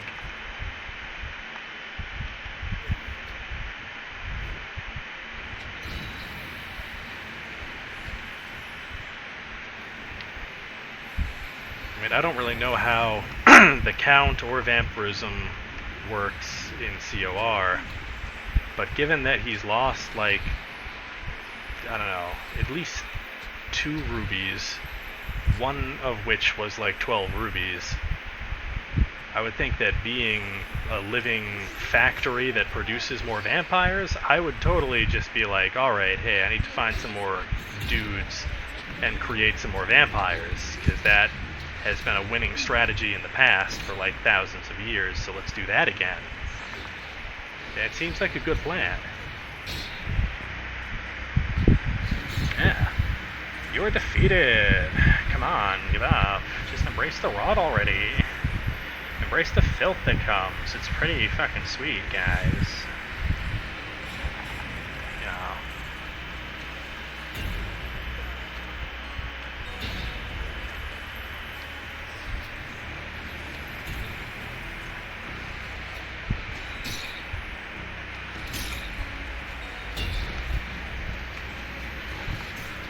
Gonna rend your soul. Dude, try it, Richard. Give it a shot. I mean, it's like not a thing that I imagine would work, because you'd have to script that ahead of time or like just improv it or whatever, and I don't think that's how this is gonna go down. But it's just dumb enough to be super creative that, like, in a D&D game, I would be like, yeah, why not? Lesser Restoration would do, like, 1d6 damage to the guy every time you do it, because he's just a giant pile of stat decreases. He's made out of disease. Why wouldn't Lesser Restoration kind of hurt him a little? It'd be super funny if he just, like, throws a potion of health into its mouth and it just dissolves. Like, nobody tried that before now. Damn. Sorry, that's not his voice. Nobody did that before now. Damn. Ah, you guys. It sucks.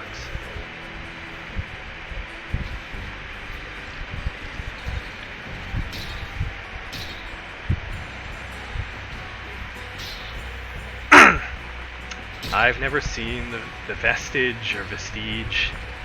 I don't really know anything about it other than it's like Vikings, but I thought at some point it used to be like big, and then I thought it was pretty much destroyed or something, but I guess it still exists.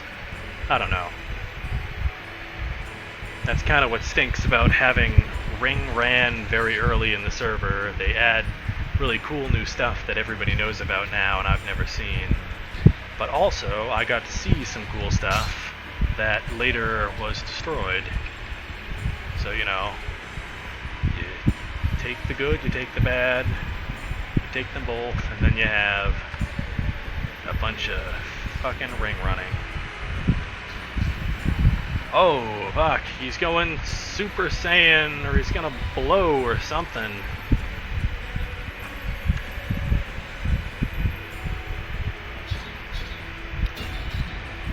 Huh. Yeah, he totally should, like, eat corpses. Oh, if this was a permadeath part, he should totally have the ability to, like, over the course of 3 full round actions or something, eat a corpse.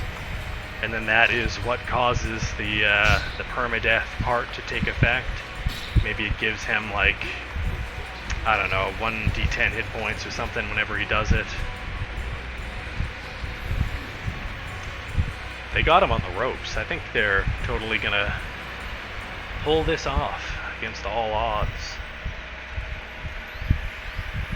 Death and despair, as the few remaining adventurers battle to overcome such dire odds. Relentlessly they battle on, desperate to overcome.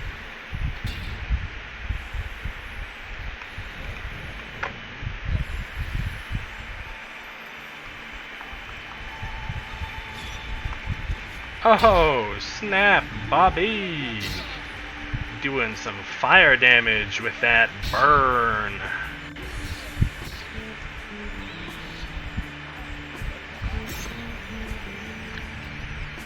Summoning these hideous eyes was probably a pretty good move. Because, like, touch attacks, I don't know how good its touch AC is, but I think they do, like, every type of, like, they cycle through every type of elemental damage, one by one, maybe? I don't know, they're having a lot of trouble doing damage to it, so it seems like throwing up that, wait, is Wilhelm going down? No. Impossible! You can't take down Wilhelm. You can almost take down Wilhelm. You can be pretty close to killing Wilhelm, but nobody kills Wilhelm. You'd have to be a little bit more... You have to be, like, higher on the scale of threat level than the elemental concept of decay and corruption.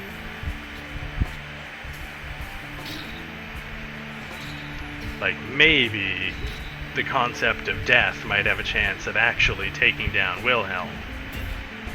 But I don't know. Because Wilhelm has successfully avoided death in every other instance, so why would the, you know, concept of death given a physical form succeed any better than the actual, like, metaphorical concept of death? I don't know. So I can't really think of what could overcome Wilhelm's constant.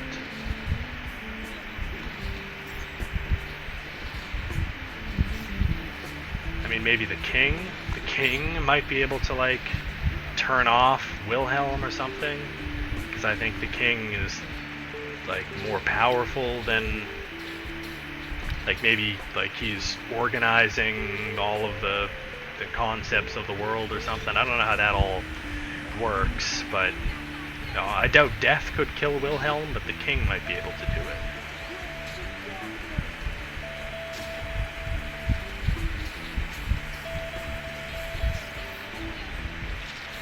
It would be pretty embarrassing if after saying all that I panned back over and Wilhelm was dead. But no, he's doing fine. Oh no, Cobbler. Dude, what are you, like, disconnected or something? Oh, fuck. Whoa. Dude, what if it was like a sixth sense sort of thing? Oh no, he's right there. I was gonna say, what if Cobbler wasn't here at all the entire time? What if he was a ghost? But it kind of seems unlikely because he's still over there and doing fine. Oh shit, Bobby! What are you doing, baby girl? Oh, no, she's not confused because she's healing herself. She's dazed or something. Oh, I bet I bet, like, the terrain blocked her ability to see where the acid stuff was. Probably wandered into that a little. Nope. See, you almost got me, but I said nope. I know whether or not he's gonna die, and the answer is no.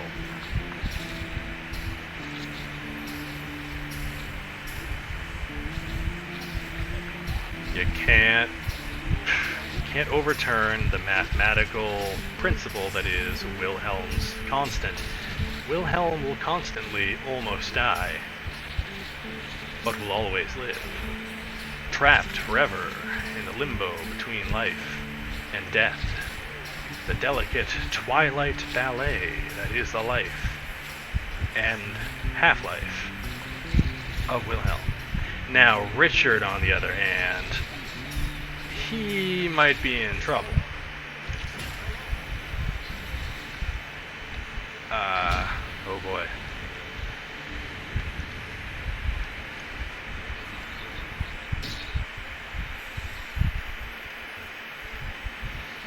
Warning, do not walk into this scary stuff.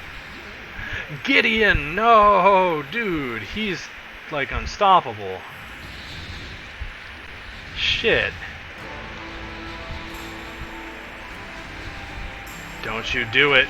Nobody walk into that. Please don't do it. You saw what happened to Gideon. Cobbler, why do you do it every time? Why does everybody do that every time? Everyone's like, oh, cool. You know, that cloud of bright green gas, it has turned every other person into a viscous pile of creamed corn. But I, born under the sign of the cob, might be immune to the creamed corn. And then it turns out none of them are. Yeah, we gotta test it scientifically. Oh boy. Bye, Ricard. What's the saying? Past performance is no indicator of future results. Which means just because that bright green gas has turned every other person into a pile of creamed corn does not provide any useful scientific data toward whether or not it will turn you specifically into a pile of creamed corn until you step into the gas and find out. And just because it does that to you once doesn't mean it would do it more than once. You have to keep checking each individual time. Yeah, dude, I think it was Bobby. Nice, Bobby. Bobby the champion. Bobby the... Oh, no, Heinrich did it.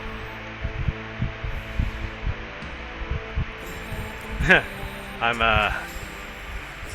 don't know if Heinrich actually did it, but I am totally giving him credit, because what's good for the goose is good for the gander. The goose in this instance being Cobbler the Cobbler, Cobbler the Clobberer, and the gander is Alden Greywood and his desire to, I don't really know what he's trying to do. Stand around and look pretty.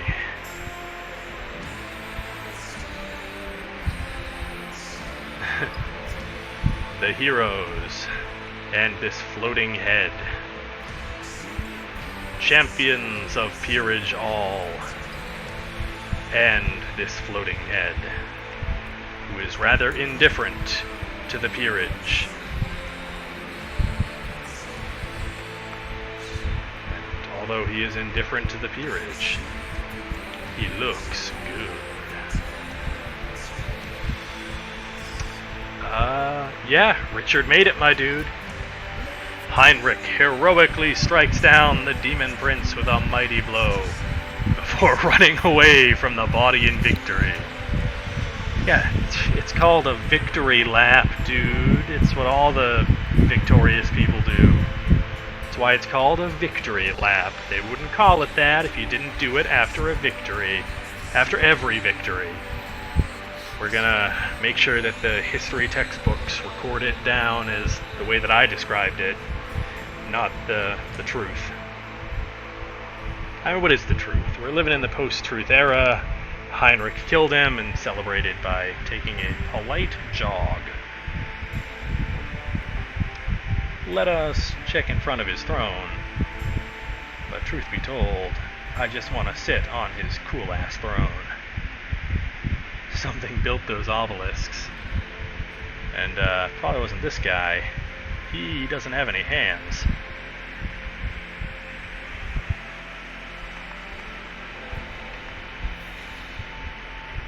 Good point, Heinrich. It did not have any hands. It was just a mouth. The buzzing flies of the fetid swamp plain seem to silence themselves. The air clears, the water purifies, the tourists begin to mingle about, and developers start chatting about good areas with a nice view that might attract renters in the future. That is one huge. How did he even... He would have to climb a lot. That would be awkward. It's like getting into a high seat. Oh my god, what if it was just like an infant? It didn't seem very smart. You heard what it was saying. Now I'm starting to feel a little bit morally ambiguous about this victory. Victory, it seems, at great cost, though victory nonetheless, the risk of decimation by plague and decay avoided for the moment. I dream of a way to send this and the mayor at the count, rather than dealing with his folly all the time. So man's fallen. Much love I held for many of them. Isaiah, Gideon, Ongen can carry Gideon, unable to hold itself with the death of the Lord of this foul place. The plain begins to shudder and fold in on itself. Oh snap! It's going the way of the Bone Boys. This is like the Pallid Prince Redux. You gotta get out of here, because this whole place is kinda dropping down into, I don't know, wherever stuff goes after it stops being around. The nothing, probably. I bet we're just making the nothing more and more powerful. It's gonna have like 6 of these guys whenever it shows up. A rift appears before your eyes. On the other side, you can see clean air and blue skies.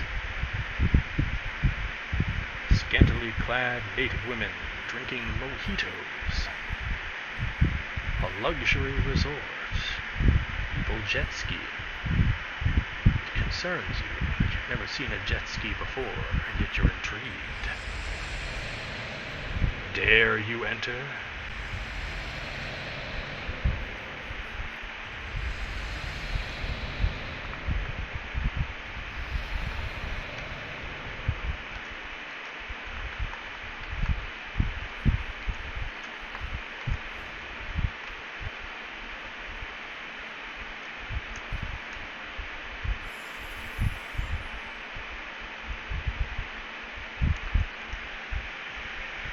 A portal home.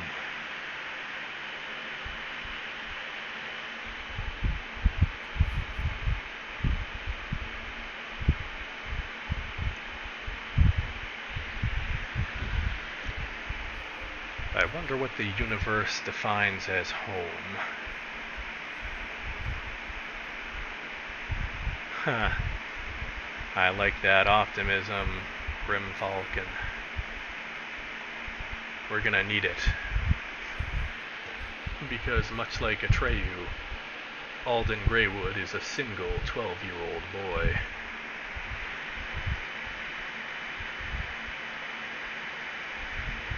Well, I think, so if we're tracking the metaphor selfishly, which we are because I'm the only person with the ability to speak audibly, Atreyu being a 12-year-old boy is Alden Greywood, obviously, so the horse would be Heinrich Cobbler.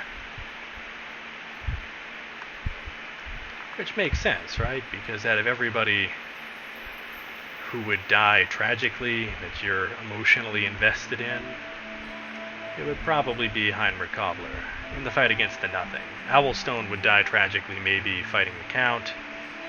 Actually, Cobbler could die tragically fighting the Count too, because Owlstone is the main character in that, and Heinrich is kind of like his buddy cop buddy.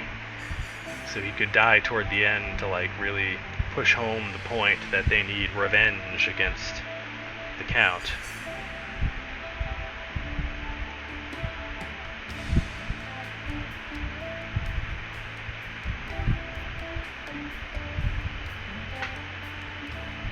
Damn it, Bobby. Damn it, Bobby. You really make it hard to get a good screenshot of the whole crew, don't you? You gotta be special and stand way off over there on your own. Oh. Yeah, but that doesn't look as epic. Sorry, Bobby. You might not end up in the screenshot.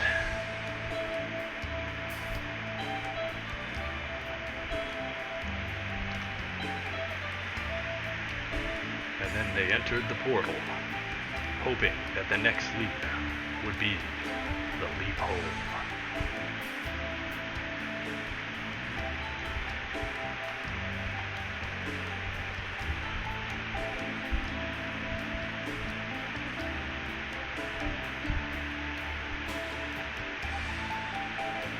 Again, sorry, Bobby. If I use this screenshot, you're not in it. Where did she go? Oh, she's way back there. Oh, I don't feel sorry anymore. You're picking over the bodies. Body picking Bobby. Oh, Bobby. I can't judge, though. She was, like, in the thick of things the entire fight. She's earned the right. Alright, Mary Chase, in the ongoing Greywood never-ending story metaphor, I think the Empress is probably Lady Esther Greywood. Oh wait, no, don't they have like a romantic relationship going on or something? How does that work with the little boy? Although that might be fitting with Alden. He's got like there's a creepy kind of vibe coming out of House Greywood when it comes to that family.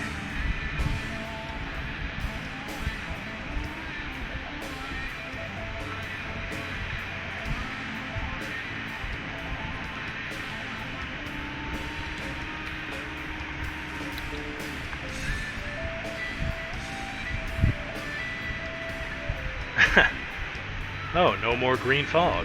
I didn't notice.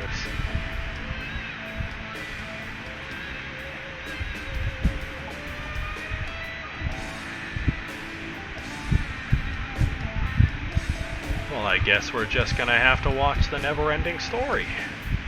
Although it might take a while. Here it goes on forever. I'm sorry, my brain is completely fried out, and I'm already very attracted to puns and dad jokes and shit, so the filter is gone. Yeah, could have just typed in the cheat code, gotten rid of the fog, we would have been happy. No, dude, the never-ending story was great. They have the almost childlike Empress. It's super weird that in the first never-ending story movie, she's just the Empress, but then all throughout the second one, she becomes the childlike Empress, and they never address why suddenly everyone just calls her the childlike Empress. It would be like, oh yeah, the king, and then like we suddenly show up in ring 1. It's like, oh yeah, that over there is the average age king. Like, why qualify that? Why can't you just call him the king?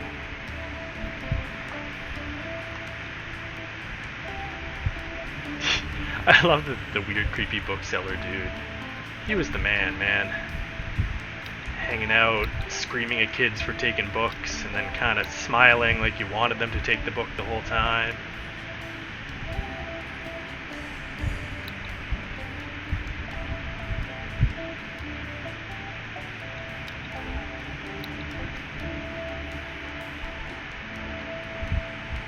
I mean, if the universe, like, portioned out roles instead of jobs, like narrative positions that you fill, but it pays the rent and all your bills and whatever. Hell yeah, permanent EXP.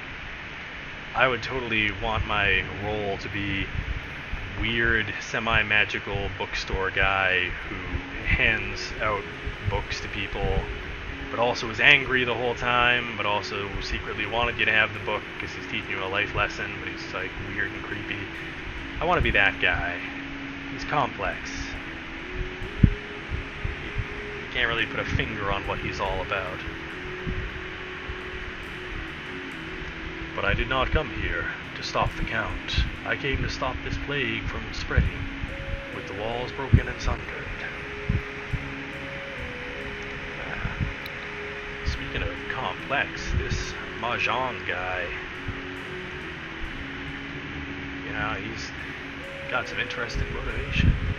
That would have been a true travesty, much less than the Count coming past another ring. Wait, much less than the Count? But I did not come here to stop the Count, I came here to stop the plague.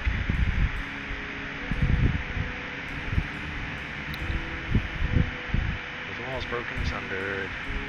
That would have been a true travesty, much less than the Count coming past another ring. I don't know, is the Count the bigger threat, or was the plague the bigger threat? I don't know what you're trying to say, but I appreciate you being here. Thanks for the help. Without the source, weaker, much weaker, yes.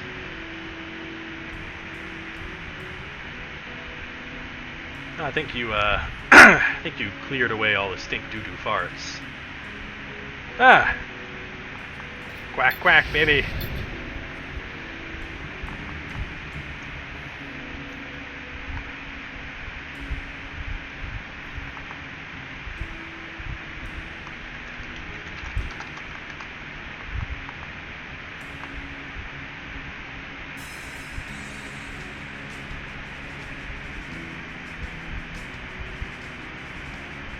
Ignore me!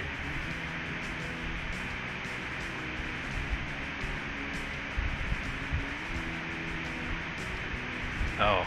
Huh.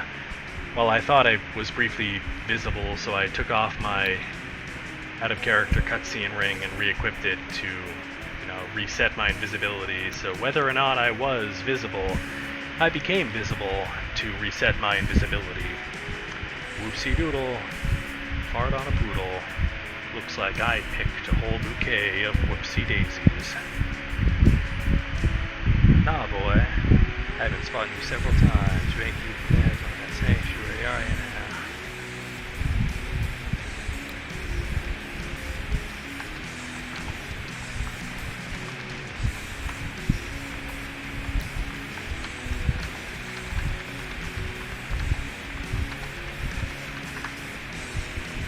Blew up sanctuary, you doofus.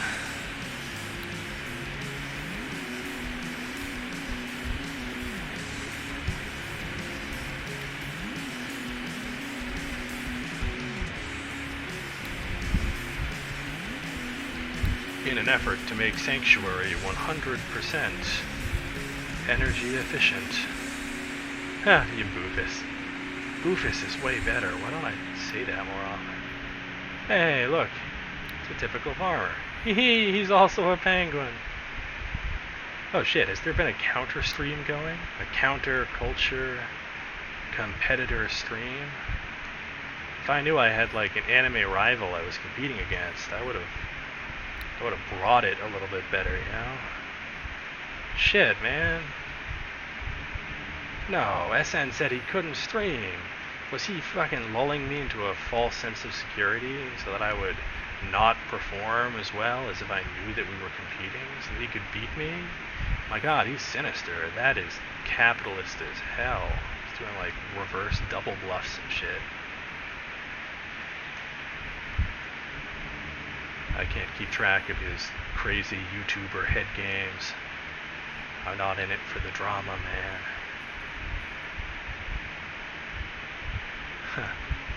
Well, I'm glad some people watched mine, and that you could hear me doing commentary this time instead of the last one where it was like mumblecore ASMR. Oh yeah. Make sure to like and subscribe. Hit that, smash that like button, and press subscribe. Smash subscribe and hit that like button and crucify that bell if you want to get notifications of weekly videos. Oh god, people are actually doing it. Sorry, I was being like YouTuber person, especially because I was ordered to by my superior. Oh yeah, follow on Twitter and LinkedIn and Grindr and all that good stuff to get updates about new projects we're working on and collaborations. It's a good time. I don't actually have any of those things, except for LinkedIn, because they made me make one for work. I don't have any like connections or anything. I just had to put a LinkedIn thing for the new jobs. They're like, well, make a LinkedIn. You don't exist.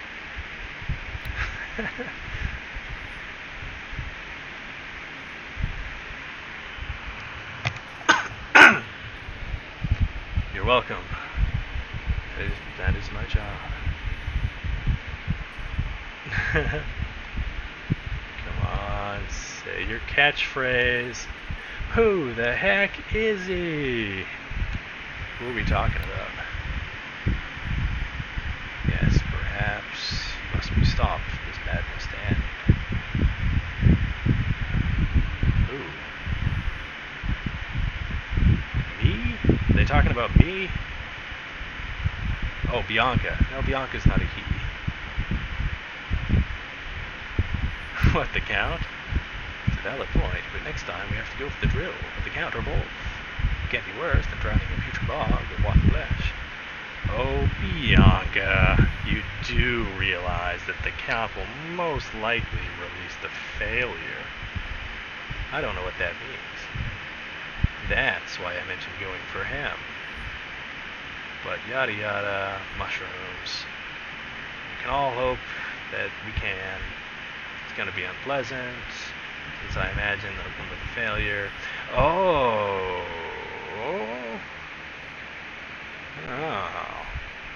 Yeah, that's actually a good point. I wonder what the hell the next event is going to be, knowing what the next ring is. Because I know what the ring after that ring is going to be. But the next ring is going to be interesting. Unless they kind of like, shuffle over it and are like, yeah, he already got through that one. Thanks everyone for joining. Special thanks to Divine Inspiration and Skag Hunter DM for helping me read, running everything for me. I guess thanks to Equinox for immediately spawning called Plague Nights 2 seconds after I said not too many Plague Nights. Thanks Equinox. Equinox knows that Plague Nights are like chocolate chips, okay? You make your cookies, no matter what the chef says, you throw in just a little extra chocolate chips, because that's how you make it with love. Otherwise, it's like cold corporate cookies, and they get the job done, but they're not like grandma's cookies. You want like a couple extra chocolate chips in there. That's how you make a good recipe. So in conclusion, this DM event was good, but EQ made it grandma. I don't know, man. I'm very tired. If I fell asleep right now, I would have like 40 minutes of sleep, and there's no way I'm falling asleep within 40 minutes after all of this. So it's going to be a wild ride tonight at work. The chase will continue in the coming weeks. What will be waiting in the ice hellscape beyond? Who knows? Something bad, probably. I'm heading off now. As with other events, please bug any DM available for your participation trophy. They are available for all DMs to hand out. Please do not make me do this all by myself. Signing out, Captain H, the H Brood, H Money, Half Money, the Half Blood Prince, Half Brood Prince, Brood Daddy H, Half Brood.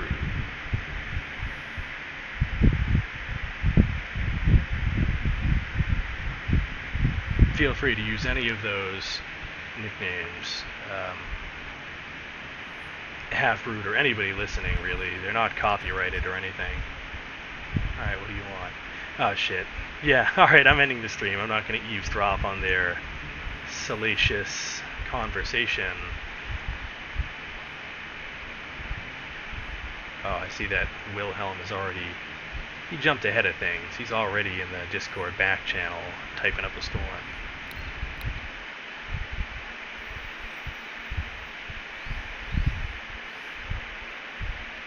Alright, how do I stop the stream?